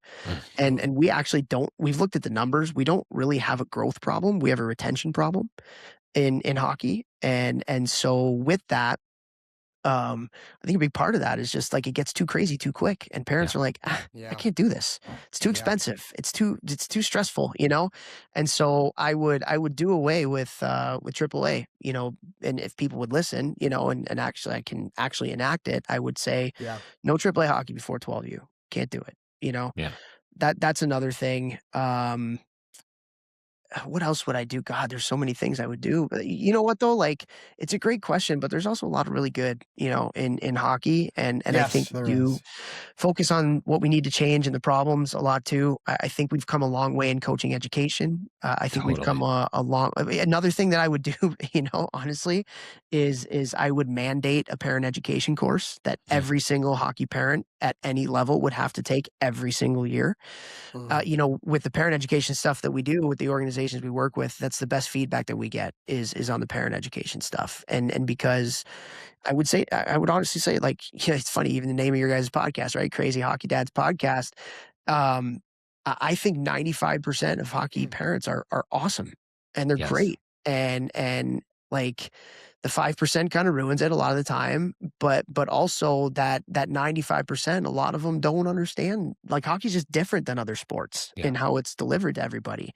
And so if we can do a better job of like educating the parents of what hockey development should look like, if we did a better job of educating the parents on, hey, if your kid does have a dream, of advancing in this sport, here's what it potentially could look like. I think that would be another change that I think would show or provide a lot of value. It would make things a lot easier for parents too. So on that note, you just got me thinking about when we had Matt Dumicelli on, and we talked about the Scandinavian models and how there's much more transparency, like year over year, with like what is the core of this year's in terms of like a learning standpoint, like whether it's technical or like IQ stuff. Like that sounds like something that would kind of fit in with what you're talking about. I don't know what your thoughts are about what they're doing over there, versus what we're doing here, and if that standardization is something that we would benefit from. Yeah. So here's the difference between USA and Canada and those Scandinavian countries, because the development model and how we think it should be delivered is actually very similar. Like a lot of the ADM was not taken, but like in collaboration with some of those Scandinavian countries. I think those guys at the head of USA Hockey did a phenomenal job. Like, we just won 2 gold medals. Big part of that is the ADM. It's a huge part of it. Huge part of it. And the NTDP, I think, is a big part of it too, in developing the upper echelon of players. But the ADM at the grassroots, in theory, is phenomenal and very much aligns with those countries and what they're doing. Here's the difference. The difference is that the people in Sweden and Finland have to follow that development model. Right. I was just going to say that. And in the United States and Canada, there's a rise in rogue leagues. There is a rise in unsanctioned hockey because people don't want to follow the thing that develops players the best, for business interests, or their kid got cut or whatever. Like, how many people are not getting what they want, so they'll try and sue USA Hockey or sue the affiliate, or they don't like the situation that's going on, and so they're going to do it differently and they're going to go play AAU. Like, in all honesty, like we know, like, what the research says, and we know in every sport how a development environment should be created, and a lot of what we do, the ADM is for me, it's the gold standard. And if you talk to anybody who knows anything about developing players and athletes, the ADM is the gold standard. We don't follow it. We have Mite AAA and Squirt AAA, we have super teams and recruitings and open borders as opposed to you play for your town. We don't have enough resources into, like the governments in Scandinavian country invest a lot of money into youth sports and creating the model. And then people have to follow it, as opposed to here where, there's only so much, people love to bash on USA Hockey for different things. There's only so much you can do to regulate and govern things. So it's funny, like you think about those countries, we have that. Like the ADM and what was created is amazing. Yeah. We got to follow it better and we'll develop better players. Right. Right. And it's interesting because like where we are in North Jersey, and even Bob Mancini was, sharing with us that like this part of the country is one that is not known for following the ADM. And whether it's like, like Massachusetts and like somewhere with like New England, where there's been like more of a longstanding hockey tradition than in other parts of the country where it's, let's say, newer, right? They're like more bought in and they're following it. But you have these pockets where it doesn't exist. And that, part of my comment comes from the fact that like, I coached myself for a couple of years when my son was younger, and it was full ice mites, and it was, AAA, and it was my hockey rankings, and it was top 20 in the country and going to and throughout all of that, despite the fact I had to, get certified through USA Hockey, and I, gone through level 4, but like no one ever said you have to follow this playbook. You know what I mean? And it's just so odd that like you have to do this one thing, but then like it all goes out the window. Yeah. And there's a lot of different reasons for that. I think there's, a lot of people who think they know better. There's a lot of people who it doesn't fit their narrative of what's best for their kid. There's people who have business interests and stuff like that. And that's an unfortunate part of it. But the model's there, and I think if people follow it, and it's funny too, because we talk about ADM and grassroots, and we get this a lot because we very much sing the praises of Minnesota and the community model. But one thing that I think is important to talk about too, because I get this pushback when I talk about Minnesota and the community model. Well, what about best on best competition? Like that develops kids too. And I'm like, yeah, you're right. And like, well, you talk about Minnesota and it's all the community model. I'm like, oh no, it's not just the community model. You don't understand. Their fall tier 1 program is awesome. And their spring program and summer program for high development is awesome. It's not just community. It's like they put best on best competition too. I'm a product of AAA. I grew up in Chicago, and I think there are so many good things about AAA hockey. It's a lot different now. There's probably too much AAA now. For sure. But, oh yes. but like they're the best models, in my opinion, do the best job of creating that balance and age appropriately for community. And then best on best. Like every kid that played in the Olympics, whether it was the women's team or the men's team, at some point it was, we're narrowing this talent pyramid, man. And it's best on best now. It's AAA. And you develop in that environment, provided that the coach is good and it's a good environment and things like that. And so the pendulum, I think, has swung a little too far to the crazy, a little too far on the My Hockey Rankings type stuff. I think there's going to be a correction here at some point. Because it can only get so expensive and you can only travel so much and things like that. But yeah, that's something that I don't think we talk about enough too, is like, you need both. To create elite athletes, you need both. And even at at the mite level, at 8U and 10U, like if you can do like a spring team or a spring league or something like that, and you got to get some of the best players together, and no pressure though, it's like not like this that's fun for kids too. They want to measure themselves against, players that are better than them and see where they're at. There's nothing wrong with that, but to make the environment where it's like that all year. And when you start that, like you guys got kids, like when you start that at 8, very few of those kids are going to love the game at 15. Like if you start that rat race at 8, where, it's all about the brick, and then it's all about Quebec, and then, it's all about the super team. The parents are going to get worn out. They're going to get burnt out. They're not going to love it. Yeah. Kids aren't going to love it. There might be a special kid here and there, or a couple that, just for whatever reason, they can withstand all of that. But I tell parents all the time, like, what race are you trying to win? Are you trying to win the race to be the best 12-year-old? because you're winning the race to be the best 12-year-old. By God, go ahead, go nuts. Like, go nuts. Play tier 1 hockey at 8U. Go play 75 games, but your kid's probably not going to be the best 15-year-old when the drafts are starting. And your kid's not going to be the best 18-year-old when they start going to college. And if that's their dream, right? Like, win the race to the right finish line. Right. And that finish line is I think a lot further down the road than a lot of people think. Yeah. The runway is longer. Yeah, I mean, like, because for so many reasons, but even just when we talked to Sadie Lundquist again, she was bringing up some statistics about like, commits and like the age of like commits and, just even like the average, like, rookie age in the NHL for those that'll go on to play that. And they're playing in the AHL before they're in the NHL, like it's not all like these Macklin Celebrinis out there, right? So you don't have to be the best 18-year-old. Like maybe you need to be the best 24-year-old in your environment or whatever the age is, but I don't think it's as close as people necessarily think it needs to be. I don't know if you would agree with that. Yeah. Well, what do you mean by that? Well, I'm just saying, like, you were talking about, if you want to be the best 12-year-old, then like, at 8, play AAA, et cetera, et cetera. Yeah. And I think for a lot of families that maybe have like, college, like say D1 college or whatever the goal is, I think like if you take like the NHL is like the pinnacle or like the highest, it's the highest level you could play. Your kid doesn't need to be ready for the NHL at 18, 19, 20, right? Like that you're going to be older, most likely. Yeah. Right? Same thing for like a college, like, in college, like there's a lot of older players that are playing in college at D1 college. It's not necessarily like a true freshman, that's playing.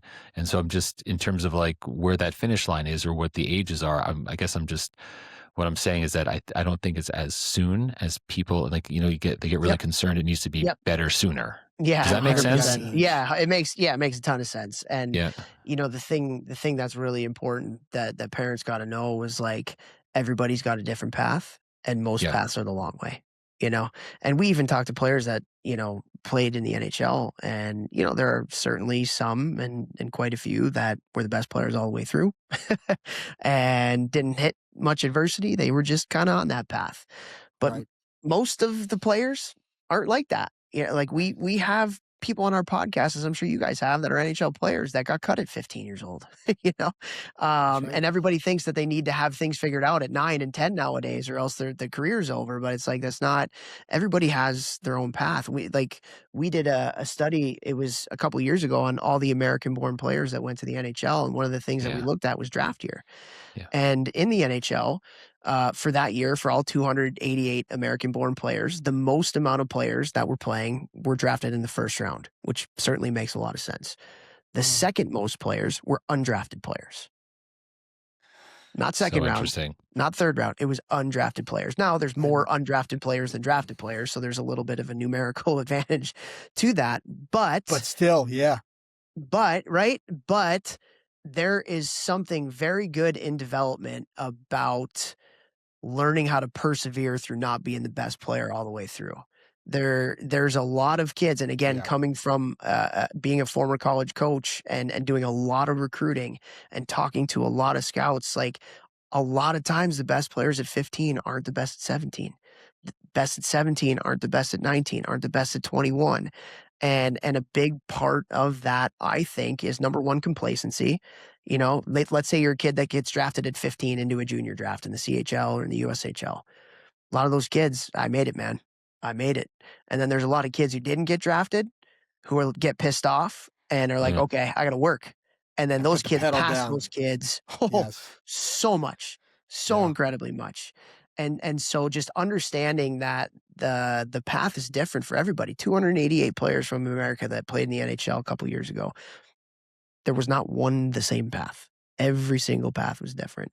And then the other thing with that, guys, and you guys probably talk about a lot too, is like one of the worst things that we can do as parents or as players if we have this dream is to compare our journey to somebody else's journey. Totally. That's such like from a mental health standpoint and from just even from your own development standpoint, it's so easy with social media nowadays and Instagram and stuff to kind of like compare yourself to somebody else. And the only thing we should be comparing ourselves is, was I a little bit better today than I was yesterday? am I treating people a little bit better today? Did I learn something, today that's going to make me better? Did I put in a better effort or the same effort that I put in yesterday? And we get caught up, in all these ranking reports, websites, and the My Hockey rankings, and the social media with people putting up there that they made this team, or they got this commitment, or they got drafted, or whatever. And a lot of times kids will see that and they feel like, especially if they think they're better than that kid, they feel like somebody's out to get them, and then that message is coming from the parents too, and they're focusing on the things that are outside of their control. Like, if you want to derail your kid's career, get them to focus on things they can't control. You want to put them on the path to being elite at whatever they do, help them to understand the power of focusing on the things that you can control. That's it. And so it's really easy to kind of get lost in that. And I think it's easier to focus on the things that we can't control. It's easier to point a finger. It's easier to make excuses than it is to take accountability and ownership for things when we don't get the results. But again, like those, if we can create environments and we can live that ourselves, and lessons are caught, not taught, where we look in the mirror and kids by a byproduct, they're going to look at themselves in the mirror. We don't make excuses. So as a byproduct, the kids aren't going to make excuses. We take accountability for our failures. Well, kids are going to take accountability. They take after our notes. Yep. I don't even know what we were talking about, guys, but like, this stuff, man, like, I've seen it, I've lived it. I've lived it as a player, as somebody 5'4", and at times threw myself pity parties and made excuses and pointed fingers. But I'm very lucky that I had parents who didn't allow me to do that. Yeah. When I was doing that, no. What's a positive we can take out of this? That's something that my parents told me all the time in the tough time. What's a positive we can take out of this? What's something we can learn from it? Let's focus on the things that we can do to get better and make sure that never happens again. And I don't know if that's the norm nowadays. I feel like the norm, I shouldn't say that. It's easier to make excuses than it is to take accountability. Yeah. Oh, I think I even got it from your podcast. Sorry, James, but one of the and it stuck with me, and I've said it a bunch of times. But the saying that comparison is the thief of all joy, or something along those lines. I think I heard it on you guys talking about that one. That's not our quote. That's somebody else's quote. It's actually sure. I can't remember whose quote it was. But that was a good really one. Good. Yeah. That's a good one. I can't take credit for that though. Yeah. Read that somewhere. It's funny, Philip. You mentioned your height. So my son Dominic is, listen, his dad's 5'5", his mom's 5'1". Like, listen, if he's 5'7", I'll be thrilled, right? So Just breaking the family tree there. Yeah, well, listen, I hope it happens, right? Fingers crossed. But so it's funny because when he was younger, we used to listen, to the think tank, when we were kind of in the car, and I would tell him about you, and I'd say, Dom, I say, he's not super tall. I said, and look what he's done, so like you and Cole Caulfield were like his kind of go-tos as far as like, what he could do. So I guess more of a statement, I guess. All right. I'm curious to hear your thoughts, on what would you say to the kids out there that are like, oh my God, I'm not 155-pound 12-year-old, what am I supposed to do? People think that their size is going to hamper them. So what would you say to those kids? Oh man. Again, you ask me questions, guys, that we could do a whole podcast episode on at the end of the day. I mean, just like I said, you got to focus on the things you can control. Yeah, you can't control your height. You can't control your weight. I mean, I guess you can control your weight a little bit, but you can't control the blueprint that God gave us, into just kind of who we are physically. For me, and again, this kind of goes back to, I have the greatest hockey parents in the world. Like, I don't make it where I get to without them. And their biggest thing for me was always looking for the positive in a situation. And I never thought of being small as a disadvantage. The way that I grew up, it was an advantage. If I get in the corner with a big guy, I'm going to use my agility, and I'm going to use my leverage and all of that, right? And so I always thought it was an advantage. Everybody else thought it was a disadvantage. I didn't. And I truly believe that. Like, yes, there are, it's nice to be big and have big reach, and, you could Yes. probably skate faster from A to B, with longer legs and stuff. But there's also a lot of things that I can do better than a bigger guy, in That's tight right. areas. And the game of hockey is in tight areas. And so that's one Right. thing. Like, it's not a disadvantage. It really isn't. And again, it's all what you believe. If I truly Totally. believe that it's an advantage to be smaller. The other thing that I would say too is I think every small player needs to have an elite compete level. And I little man syndrome. You have to go into a corner with the belief that I'm coming out with the puck. And I had that. And again, nature wise, I do have a little bit of a screw loose when it comes to being competitive. Um, but honestly, I think it makes you better. Like, having that quote unquote disadvantage of power and strength and reach. Yeah, we're going to have to work a little harder to win that battle.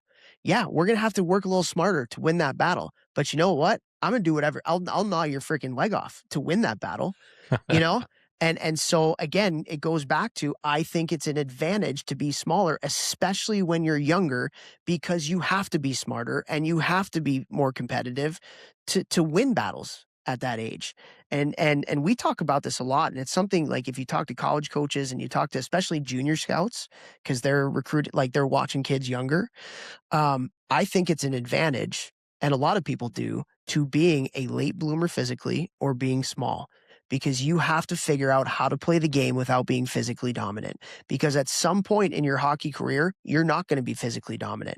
And how many times have you guys seen it where you have a kid at 8, 9, 10 years old who's bigger and faster and stronger than everybody else, and the way that they are developed, or like the praise that they get, is for skating in a straight line and just being bigger and faster and stronger than everybody else, and they score goals because of it. And there's a ceiling when you have a kid and you coach a kid that way, and we praise that kind of stuff, because when people catch up, Yeah. they haven't figured out how to play the game of hockey yet. Right. Kids who, like us, who are smaller and less developed, have not hit puberty maybe early. We have to learn how to survive. We have to learn how to problem solve in a different way that translates to the next level, when physical dominance, like, every age you go up, physical dominance gets less and less a part of winning and a part of the game. And again, so it all just, like, I don't know if it's a Jedi mind trick, but like, you just you have to teach yourself. And as parents, we have to teach our kids that no, this is a good thing. This is an advantage that you have, not only now, but this is going to be an advantage for you when you get older. I've seen so many kids that were what you would call average players at 16, 17 years old, and then they hit puberty. And then it was like they pop. And it's like, because they know how to play the game, because they had to Right. think it, or they had to compete hard to have success. And then that's the thing that translates. And then you see again the other ones, the 16, 17-year-olds, who are like the studs at that age, but then there's that ceiling, because that's all they know how to do, is just to be physically dominant. So on that note, though, everything you're saying makes a ton of sense in terms of, like, being like a late bloomer or undersized.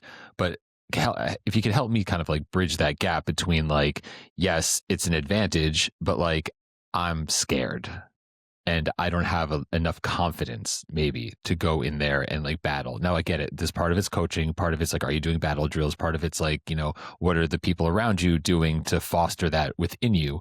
But at the end of the day, like, just any advice on, like, parents that are, dealing is not the right word, but like have children that are maybe, and it doesn't have to be about the size thing at this point. We can talk about confidence broadly speaking, but like how to help them, become more confident or be more willing to take on like these things that could be really scary for some kids. Yeah, totally. That's a great question. Confidence is everything. It's honestly, it's everything. It's everything at the highest levels of the game in the NHL. You look at these Olympians, and it's the same for young kids too. And how do you develop? I think I think there's a little bit of age appropriateness that and it's not totally the same for a young kid as it is for an elite athlete at that age. But especially for young kids, it's reps removed out. What's I've the heard you best say way that to get before. over what's the best way to get over a fear of heights? Go skydiving and understand that it's really not that bad. Yeah. You know, like you got to do the thing. Action Yeah. alleviates anxiety. You got to do the thing. Yeah. And so if you have a kid like, and I've seen it, one of the coolest things in youth hockey, honestly, it's like one of my favorite moments of a year of especially like the younger kids is you're going to have your nature wise kids who are a little bit more timid, especially when you get to checking age, you know, like you're going to have some kids who don't love it, don't want it, you know, and then at some point during the year, it might be in game 2, it might be in game 50. What does that kid do? That kid bundles somebody. Like you know, like that kid for whatever reason, and it might even be an accident, but that kid like does something in the game really physically, and then the reaction that everybody has to that kid, like the bench Holy goes shit. nuts, the parents in the stands go crazy, and it's like I think it's one of the coolest moments in youth hockey is when that happens, and what happens in that kid who does that thing, something unlocks in them. They've gotten a little bit of success and they've gotten a little bit of the praise for the thing that they were afraid to do. And then it's like, oh man, it really wasn't that bad. And even like in life, guys, like you talk to like psychologists or sports psychologists and stuff, the anxiety is not in doing the thing. The anxiety is in the leading up to doing the thing. Totally. And then when you do the thing, it's like, why was I so anxious about that? Yeah. You know? Absolutely. And so that's where like put them in battle drills, man. Like if a kid doesn't like to battle, like put them in battle drills constantly. And then just like how we positively reinforce when they do good in those drills, like that gets them so excited. And then the fear kind of goes away a little bit, I think. And so get them to do the thing. Just reps removed out. Do, you know, I don't know. I would be interested to hear what you guys think, but I feel like that's just a big part of it. The reps removed out thing I think is so true. You know, and I think that, you know, for like the younger age groups, like things that I can think about, like with my son, like in particular, like when like there was times where he was less willing to go battle in the corner, you know, and he would just kind of stand on the periphery hoping a puck, you know, like pop out, you know, like on his stick and this and that. And for him, you know, like I wasn't, you know, like last year wasn't responsible for like, you know, practice plans and stuff like that. And I wasn't coaching, but like continuing to talk to him and like trying to show him the value in it. And now this is not like, again, this is not a rep, but like it's more about the reinforcement.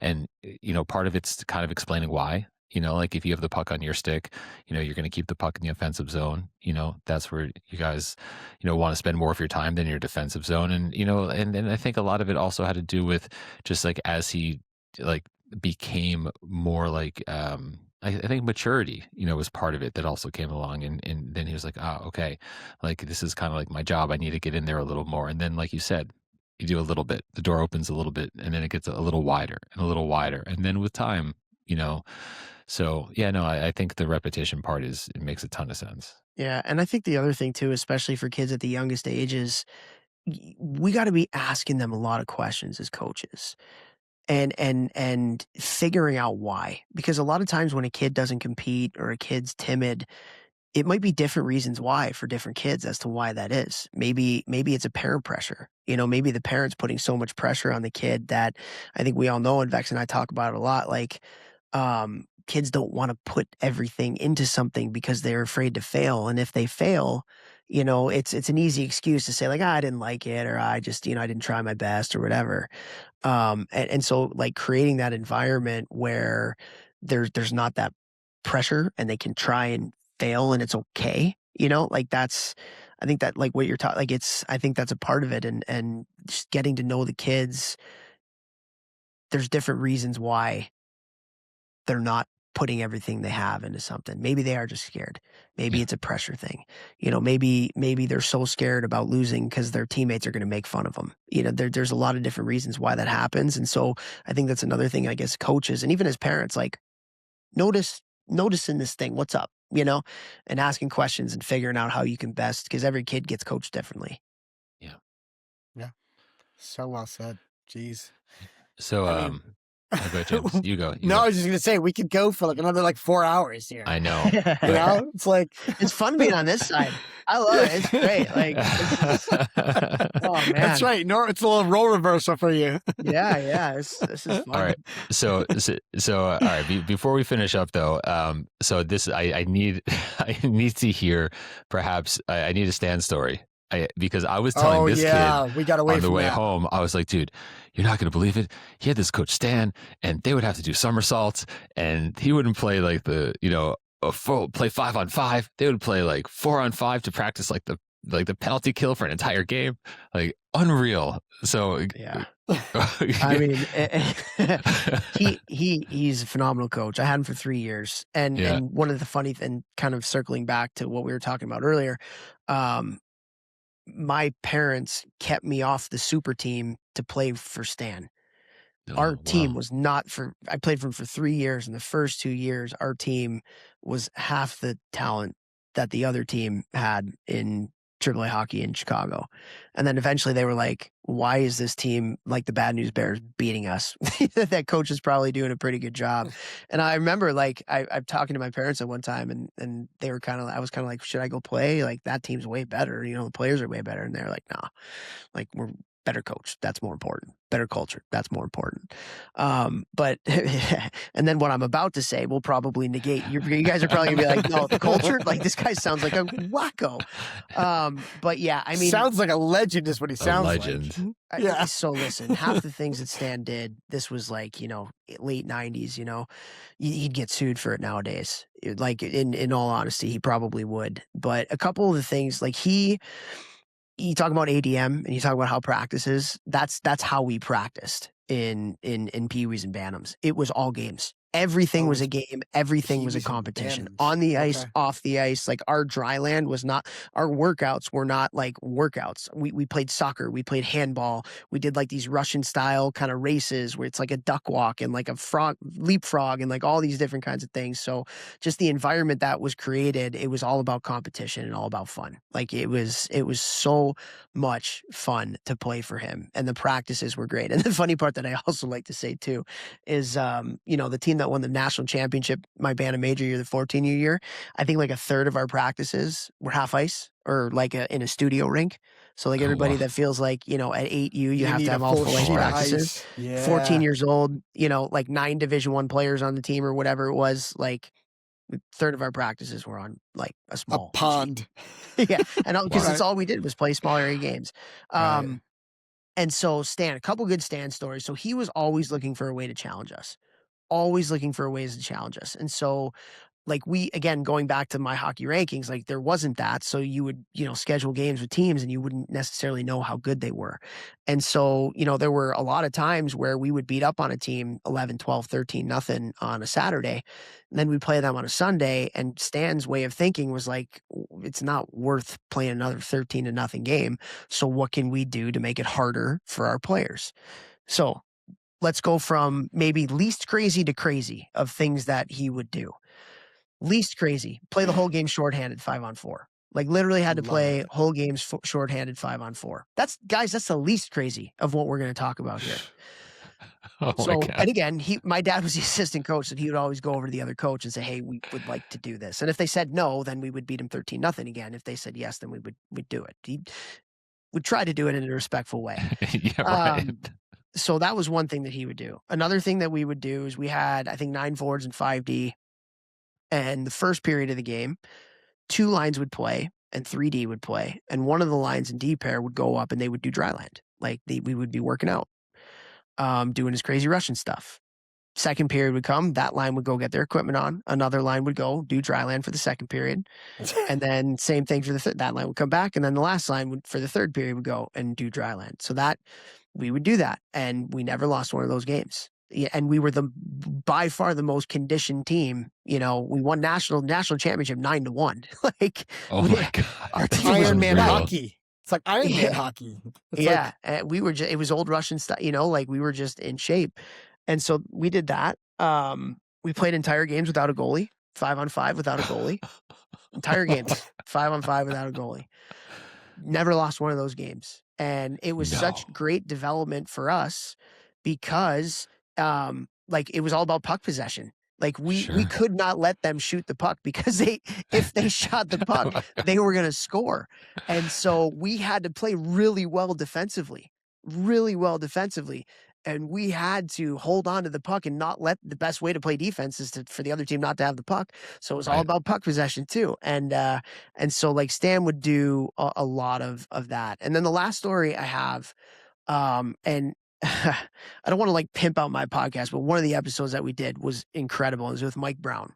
And we just did it like maybe a month or two ago. And Brownie was a kid that was on that team. So Mike Brown, for everybody that's listening, played 400 games in the NHL. Mike Brown was the last pick on that 14U team. I remember this. He was the last pick on that team, and he was the only guy to play in the NHL. Last pick on the team at 14 years old, and he's the guy that made it the furthest. So going back to it, like everybody's on a different path. And yeah, anyways, so Brownie, we had tryouts when you actually had a tryout. It was an actual tryout, and it was 3 days long. And the first 2 days of tryouts, everybody was on the ice.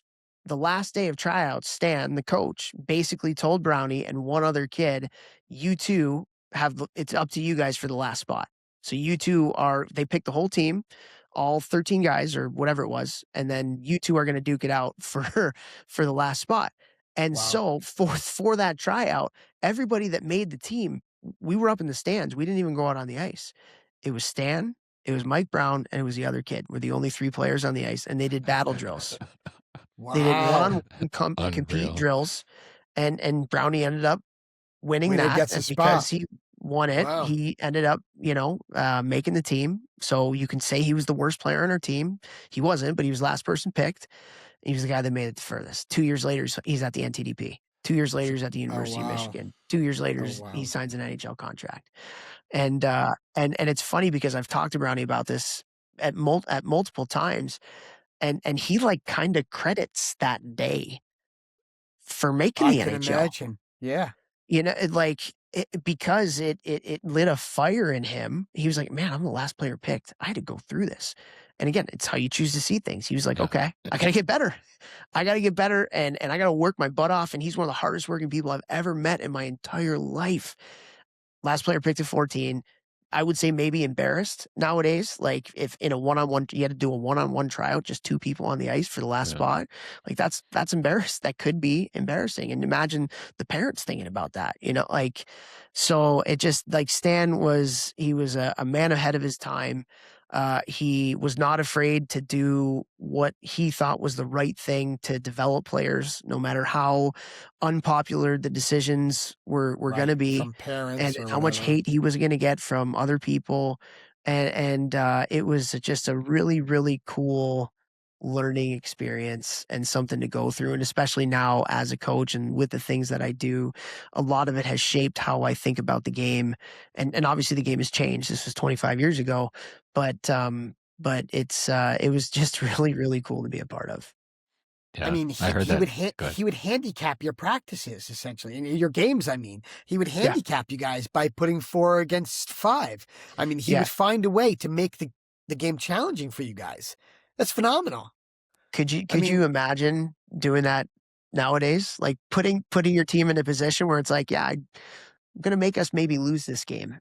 Like mutiny. It'd be a mutiny. So if you have smart parents, then the parents would like what the coach is doing, right? But unfortunately, these days, we talk about self-awareness or lack of self-awareness. Unfortunately, a lot of hockey parents have and they lack self-awareness. And the lack of education too. Yes. Hockey's a relatively new sport for a lot of people. There's a lot of people that didn't play, but their kid caught a bug because, their NHL team won the Stanley Cup, or they went to a learn to skate party or birthday party or whatever. There's so many different reasons that people get into it. And they just don't know. They don't know the game. And that's why it's our job as leaders in this game to really invest time and effort into parent education. Again, like that would not solve, but that would make a lot of the issues that we see, I think, a lot better. And I heard, what was it? It was a volleyball thing. But there was a woman who was a volleyball coach at some high level club, something. And she talked about kind of like the inverse relationship between a parent's playing career and how crazy they are. So like most of the parents that have played at the higher levels, they're like your least drama, kind of people. And the ones that maybe haven't played, but love to have an opinion. They're successful in their life outside of this, so their opinion's usually right or whatever.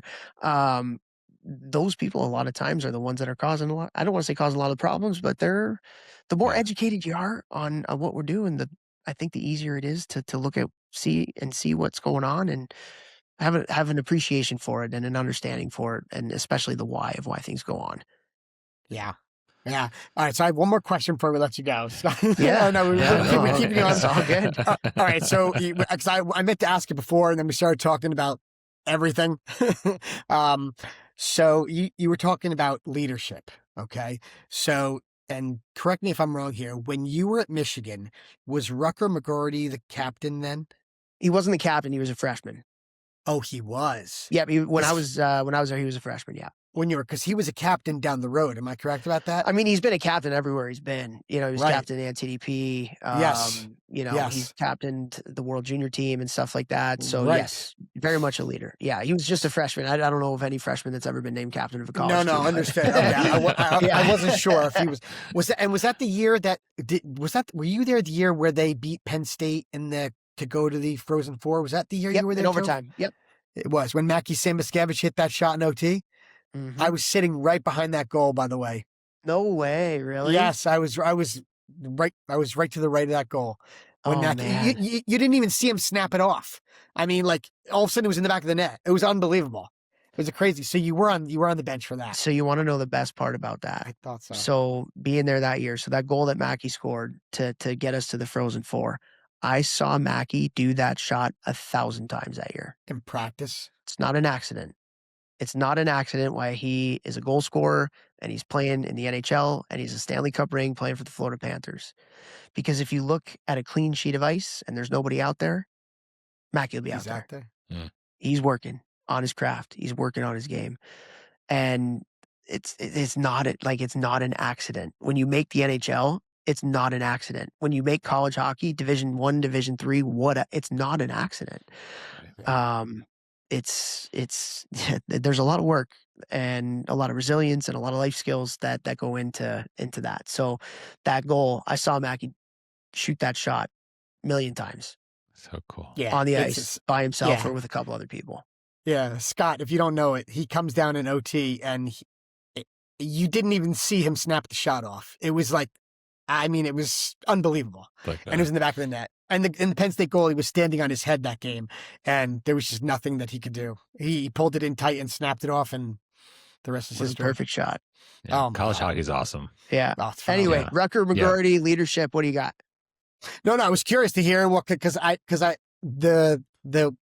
the video that sticks in my mind with Rucker is him after they won gold, World Juniors, him leading the "Oh Mama, Don't You Cry" in the locker room. I mean, he seems that we're talking about, how we have a void of leadership. He seemed like he was a big time leader, when he was older on that Michigan team. Am I right?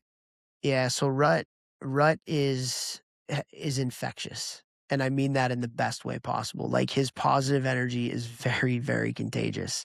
And his interviews. Yeah. And you talk about loving the game. Like Rucker McGorty loves the game of hockey.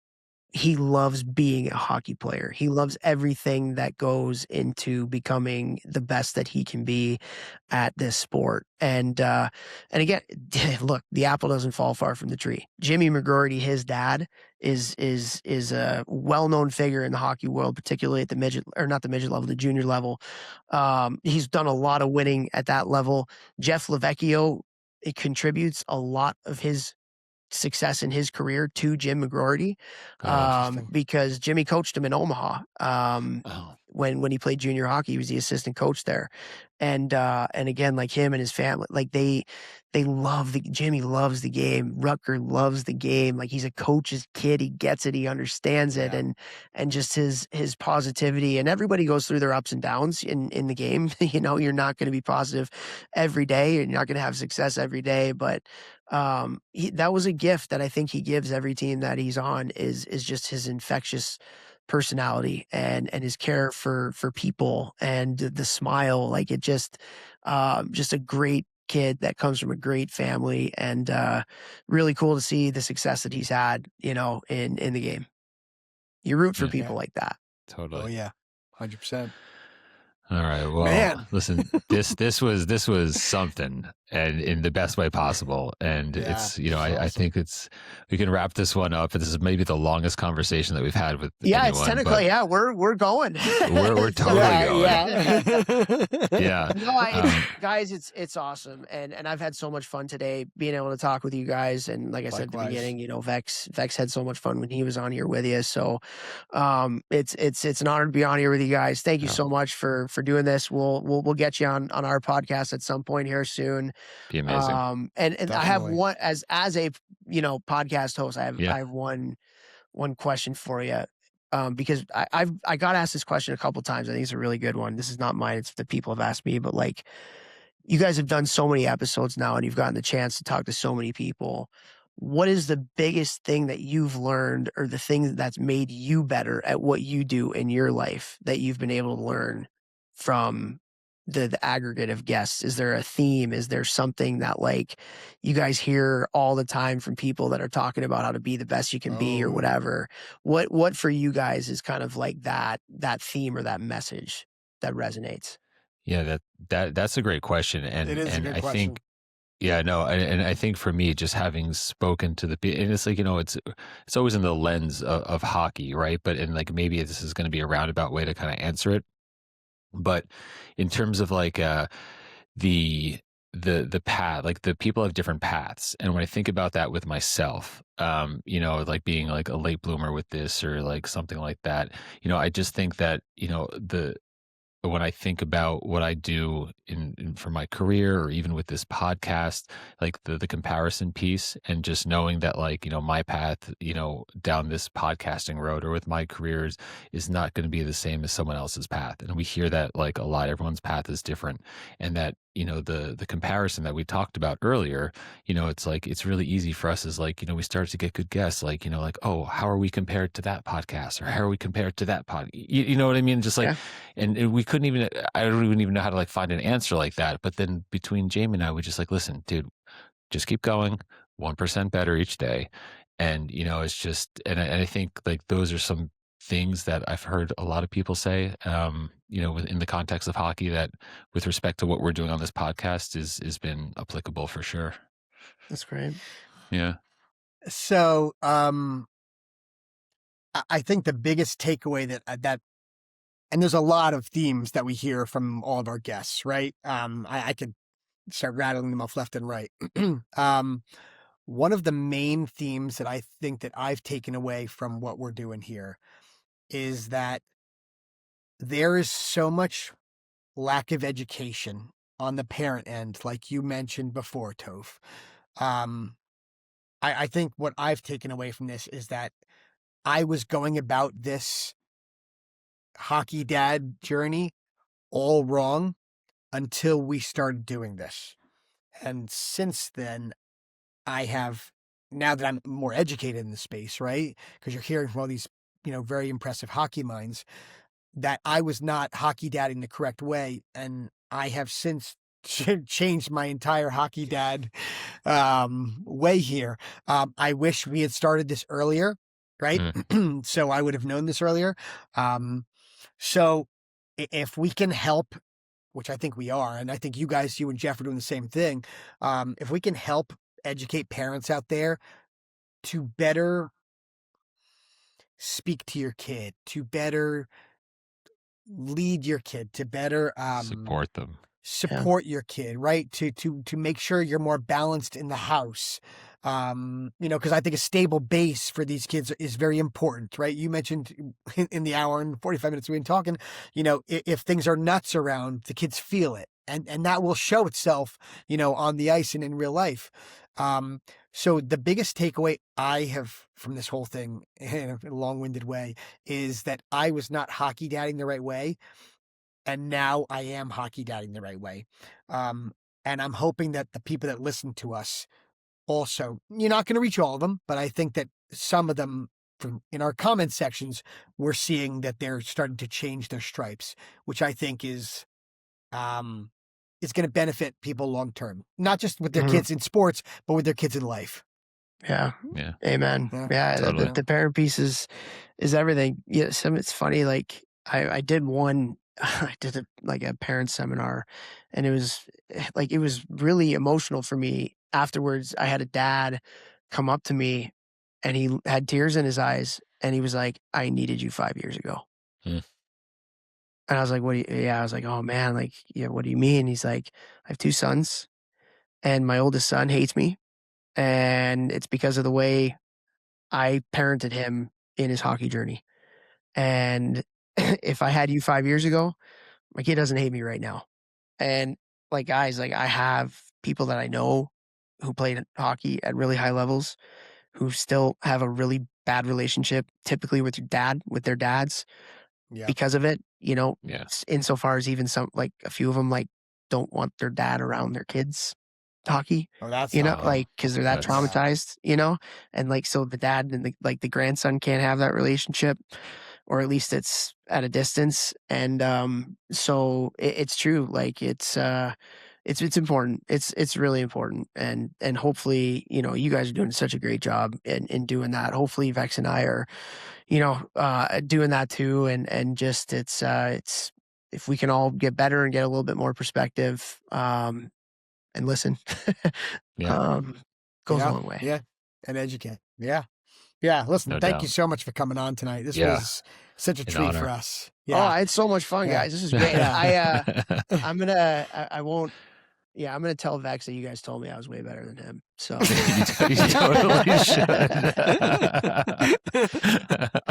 but no, he's the best, and we have a good Yeah, time. he's awesome. And look forward to round 2 when we can get you guys on with us. Oh, that would be look fun. amazing. Yeah. Looking forward to it. Yeah. That'd be awesome. Yeah. Awesome. Well, thanks so much. Really Thanks, appreciate man. your time, and continue to do what you do, because I know it's man. influenced me and influenced everyone else, that 100%. listens. If you wouldn't mind just sharing with our audience where they can find you, podcasts, etc. Sure. Yeah. Everything's the Hockey Think Tank. Website's thehockeythinktank.com. All the social media stuff is at Hockey Think Tank. And we're the Hockey Think Tank podcast. So if you can remember those couple words, you'll know where to find us. But yeah, thanks again, guys. This was a lot of fun. You got it. All right. Thanks so much. Likewise, man. Have a great We'll night. see you man. soon, Toph. Be good. All right. All right, everybody, we are back with our interview with the Topher Scott. I hope you guys enjoyed that, because, man, we enjoyed speaking to him. Yeah. Are you, I thought you were going to say more. Are you No, speechless? no, I'm not speechless. I just thought you were going to say more. Sorry. No, it was, No, listen, great. dude, we covered so many things. Oh, my and, God. One thing that I've continued to think about is just how he, talking about being an underage person, undersized hockey Undersized, player. yeah, sure.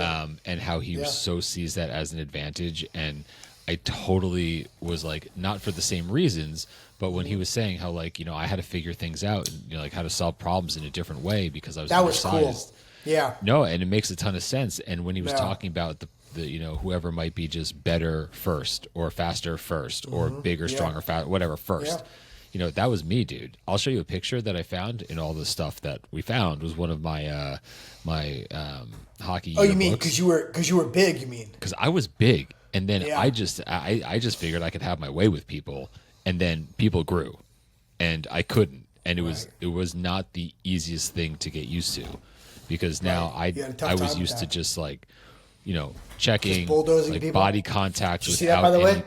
See me just What? You fall? You didn't catch that? My elbow slipped off the table. I saw that. But that was just an accident on your part, right? No, it was not by design. Yes, that was It's an just accident. me. That's when it's not by design. Okay, fucker. All right, wise guy. Anyway. But yes, no. So you had an issue when because you were such a big boy.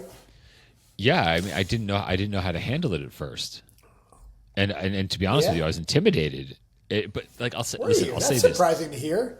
Listen, but this is where I was intimidated. By the time I was in high school, I was probably at least 6 foot. I'm like between 6'2" and 6'3" at this point, right? Right.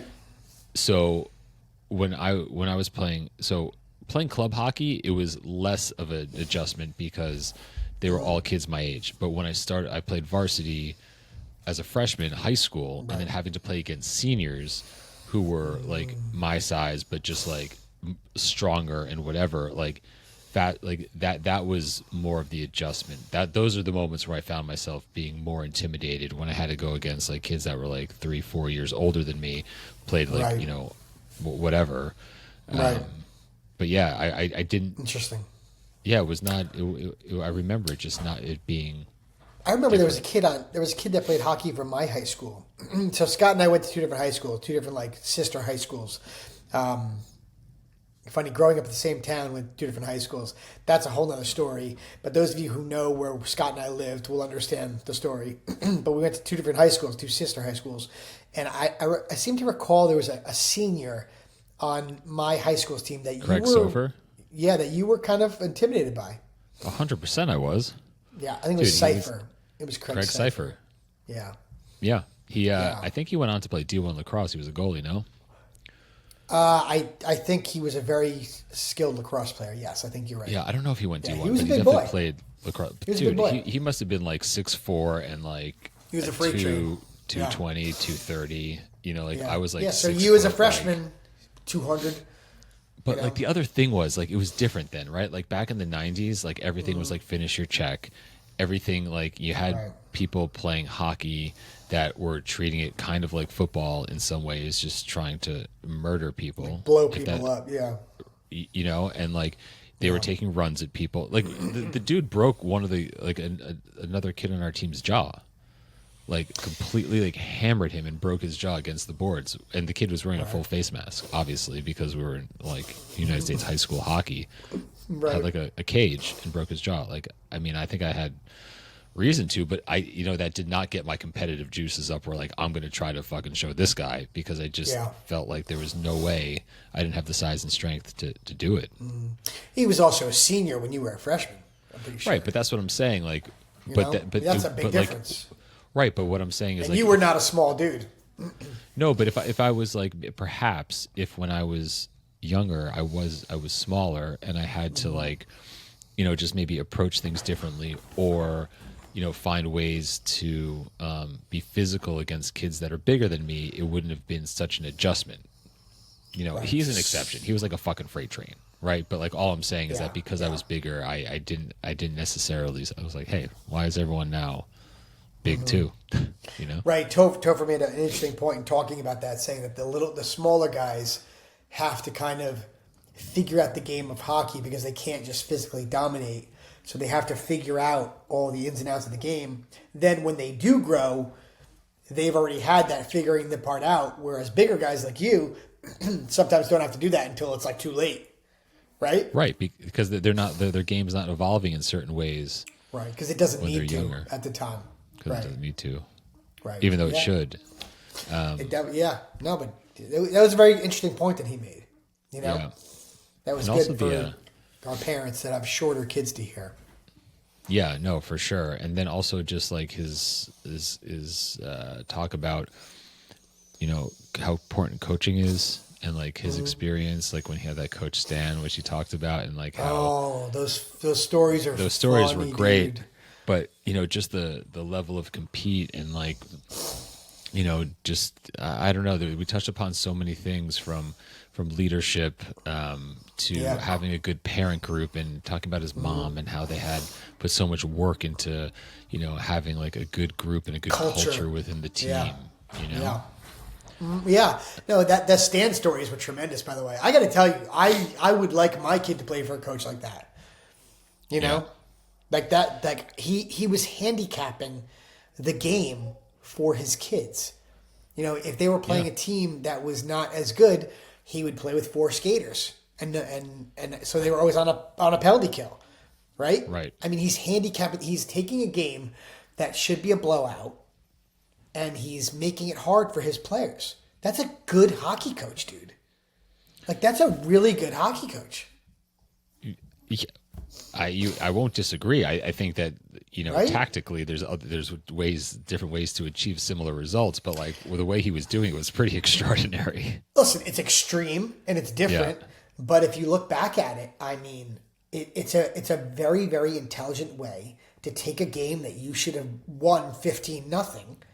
Yeah. And to change the dynamics of the game where your kids are going to get something out of it. That's extraordinary coaching. It is extraordinary. Yeah. It's great, dude. I think it's fantastic. The closest I've ever seen to that was when we were full ice mites. The assistant coach that took over our team when our head coach left, he was so angry at our players because they were not like playing in front of the goalie. They were not like helping out their goalie, all kind of hanging him out to dry. Yeah.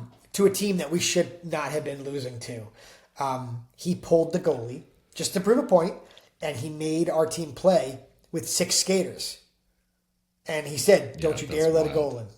And I got to tell you, and we played 6-on-5 with no goalie for a good 7-8 minutes, and the puck did not go in the net. That's unbelievable. You know, it's funny you say it's a great move, dude. It's a great move. Yeah. I've seen. You know what I think I saw once? Although no, they didn't play with. Did they? There was a situation where a goalie got a penalty and the coach made the goalie go to the penalty box. I've seen that. That's cool too. I like that. But I think that Stan was the Toph's coach. He was handicapping the game for his players. Yes. He was making things hard for his players. Yes. Which in my opinion is a good hockey coach. You know? No doubt. No doubt. And that what was I going to say? I slipped my mind about. But yeah, no, the way you put it, handicapping is spot on. It's great. You're taking a situation where your kids would have literally just run over a team and breezed through the game, probably not gave a whole ton of effort, and you're making it hard. And that's a good coach in my opinion. Right? No doubt. Yeah. What about, another thing that stuck out was when he was kind of tying out elite compete level directly to love for the game and passion, right? Yeah. That the best players he's been around love hockey and it's not work to them. But then at the same time, he also felt that or believes that compete can be developed, put kids in competitive environments continuously. He called out Jeff, his cousin Lavecchio, about how he hasn't seen anyone better at putting kids in competitive environments in the gym, all the time. Yeah. He talked about it when he was on our podcast, right? I think I mentioned it during Toph's interview. He's having them compete, and the loser's gonna do push-ups, and the winner's chirping the kid doing push-ups after it. It's awesome, dude. I mean, it's like a small area game. You know what I mean? No doubt. And then when the kids have to compete on the ice, they already know what they're doing. So it's you're teaching them a skill. What about this one when he was talking about the it's getting late, dude. But I'm gonna stick with it. I'm gonna really pound through it. I'm gonna dial in. I'm gonna whatever it is. Yeah. No, when he was talking about what kind of, I think was it you that asked him about what separates NHL guys or people that kind of go on to the next level. Yeah. That who kind of get there and stay as opposed to bounce up and down. And his answer was self-awareness. Yeah, man.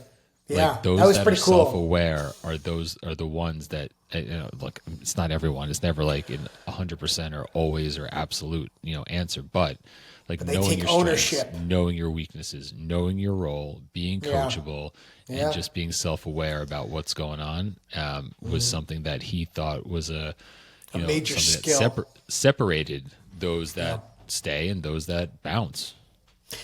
Yeah, that answer surprised me, right? But Yeah. when we started talking about it, it made perfect sense. Guys that can say, I'm not taking care of business. I need to do X, instead of Y. They're aware of what they're doing and what they're not doing, right? And they fix it if they're not doing it, which is a skill into itself, right? Yeah. No, there were so many good things. So many good things in there, and like the last thing I'll probably call out, but like when he differentiated between recruiting culture versus like development culture on teams, and how a lot of coaches are just bringing kids in just to take care of the wins and losses, as opposed to having a instead of consistent developing them. core of kids that are being developed over time with intention. And I think that was one of the things he also called out, as far as parents to look out for now that, many of us are, tryouts are upon us. Watch it. Jamie, you still got practices. I mean, my team doesn't, but, for anyone out there that has a kid that you're thinking about another team, if that other team is still practicing, go catch a practice, watch it on Live Barn. If you have Live Barn, you can go back at least 30 days, I think, find a practice, watch it, see what what's going on out there. Yeah, I think he also mentioned beware of coaches that promise you or tell you everything you want to hear. Yeah. Right? Something else. If you guys are looking for new locations for your kids to play and you're talking to the coach, beware of the coach that's telling you everything that you want to hear. Yeah, you want to look for honesty. Yeah. You'd rather have the guy that's going to give it to you between the eyes as opposed to just telling you everything you want to hear. And sometimes that's hard to tell. So there are good salesmen out there, you know what I mean? Yeah, but still, it's true. That was a good word of caution. Yes, I think so too. Well, so hopefully everybody enjoyed the interview. He was great. Do you want to tell your story about your wife and kids in Florida? Oh yeah, and sure. So right, and then we'll wrap it up. So at this point, I'll do it quick, and but so my family went to Florida, went to Miami Wednesday before the big storm we had up here in the Northeast. Ended up getting snowed in down there. Now, you did not go because you were home working, right? I was working. Yeah, they kind of called me on a Wednesday. They called me at my wife called me probably 11. She's like, I'm going to take the kids to Miami today. I was like, thanks for the invite. See ya. Thanks. Anyway, so they went and they got stuck down there, but then also the U.S. men's team got rerouted down there, and they're watching after the news. they won and gold, she's like, "Oh my right? God, the Olympic team's coming down here." And then it might have been said on the news, but they knew that they were going to a steakhouse in Miami, and so I'm like, "You should go try to find them," And now they were in Miami. Do? Your family was in Miami.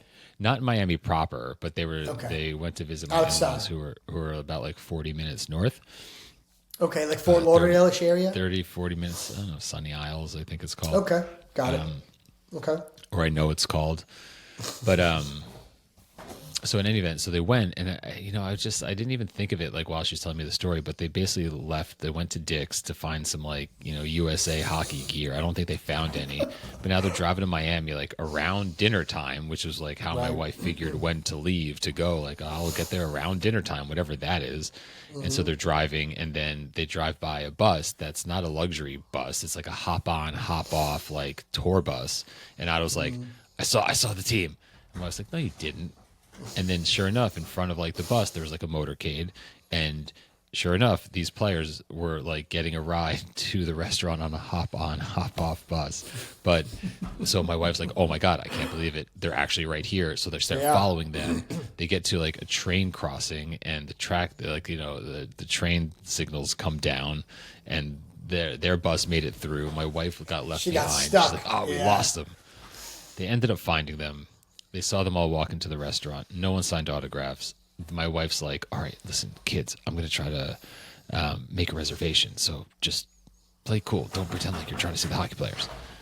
Try to get a reservation. Didn't happen. So then they went to eat somewhere else, in the neighborhood. At the end of dinner, Otto was just so thrilled to even see them walk into the restaurant. He teared up. He was, and Orly's like, yeah, let's go find them. And Otto's like, or let's see if they're coming out of the restaurant. I was like, this is I got to see them. It was amazing. We don't have to go back. And then Orly's like, nope, you're going. So they went back to the restaurant. Sure as anything. 20 minutes later, out pops Quinn Hughes. among others, and Otto got to take pictures, get autographs. It was just like an unreal moment for a kid who just got to see like, you know, some idols like win gold. Tate Thompson's walking around with the gold medal around his neck. Like my son couldn't have been any happier. It was like a dream come true. My daughter had so much fun. It was just such a cool experience for them. It's on our Instagram. Matthew Kachuk signed stuff for him. Jack Eichel signed stuff for him. Yep. A bunch of people. Dylan Right? Larkin, Connor Tage Hellebuck Thompson, took pictures Trocheck. with him. Yeah, Yep, I mean, Hellebuck. it's go to our Instagram. You'll see them all the pictures. Orly put them all up, and also super some cool. videos on like a carousel. It is super cool, and it's funny. What I actually want to say about that is, I listened to the Wingmen podcast that just came out when they came back from Italy after winning gold. And yeah, and for those of you who don't know what the Wingman podcast is, Brady and Matthew Kachuk have a podcast that they do every Wednesday during the NHL season, and they basically chronicled the day before the gold medal game, leading up to the gold medal game, the gold medal game itself, and then after the gold medal game. It's a really, really good episode. If you guys want to go listen to it, it's fantastic. They're wearing their gold medals around their necks while they're doing the podcast. And then Matthew Kachuk's like, mine smells like champagne and cigars. But man, it was a really good episode. Like even have your kids go listen to it. It was really well done, and they give a lot of like inside baseball to like the stories and kind of like. I gotta listen to it. And I got to tell you, the one thing you'll get out of it is they were such a tight bunch of players when they were there. I mean, they really were a very, very tight bunch of players. The coach was awesome. He made a pretty good speech before overtime. The Rangers coach made a pretty good speech in the locker room right before overtime. This worked out really well. A good group of players, good coaching staff, and clearly it wound up working for them. So interesting you say that they were such a tight bunch. I mean, you'd expect anyone that's competing for gold to figure out a way to get close, but the most recent episode of Chicklets, I think, or maybe the one on Friday, one of the Chicklets episodes, they were talking about how like a lot of these kids or players, not kids, but players were at the NTDP together, or kind of like as one was leaving, the others were coming in. And so Werenski was talking about how he's like, I've known these guys since I was in high school, and we go out to dinner, and he's like, we were in high school together, we played together. It was like picking up where we left off. And apparently there was a comment or something that was said like back like when the NTDP started, and someone commented like, look out 2026 Olympics. No shit. Somebody said that? How funny is that? It's funny you mentioned that, because Matthew Kachuk on that podcast that I just referenced said something very similar. He's like, we all played together at some, he's like, we all knew each other from when we were kids. And he mentioned NTDP, he mentioned just kind of like, youth hockey and shit. A lot, like I said, a lot of them knew each other for, forever. And for all of them to be on the same team and then win it, it's pretty special, buddy. Yeah, it's unreal. Pretty special. What a story. A lot of crying still north of the border. a lot of crying north of the border. A lot of crying. I will say the little bit that I've heard from Canadians, I've heard people who like just been very classy about it. Oh, I haven't. I know who was extremely classy about it. Paul Bissonnette, extremely classy. Yeah, no, he was for sure. But then there was someone else that came on. Super classy. I was listening to something else. Like I said, I haven't listened to or seen a lot of that, but for sure there was someone else that was similarly. Oh no, it was an Instagram post. I think I sent it to you. Did I send you that like cursed? And this guy was talking about how like all the outlined mistakes that Canada made, and they were just like enjoy it, boys. Oh yeah, I did see that. Sure. We'll be back in 4 years. Yeah. And listen, and they will be back in 4 years. Make no mistake. Canada's not like down. If anything, they're going to come back fucking angry as anything.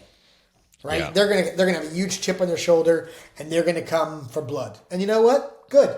And there'll be another good hockey game. Yeah, it will. And hopefully the U.S. wins again. But listen, wouldn't surprise me if they didn't. Listen, Canada's good. They have a good fucking hockey team. dude. You know, North America's got great hockey. North America does have great hockey. We're very lucky here, no question Yeah. about it. And we love our Canadian listeners to the north because we have a lot of you. But I still have to root for the United States, even though I love you guys as listeners. Listen, it was a hell of a game. Yes, And it was a hell of a yeah, game. we will enjoy this for as long as we can. For 4 years, I will enjoy this, and then I will get nervous when we have to play them again. Yeah. Yeah. All right, my man. What do you think? All right, Wrap it up? Yeah, good episode. We will see you guys for episode 57.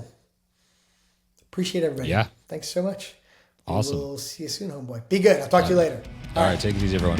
Peace. See ya.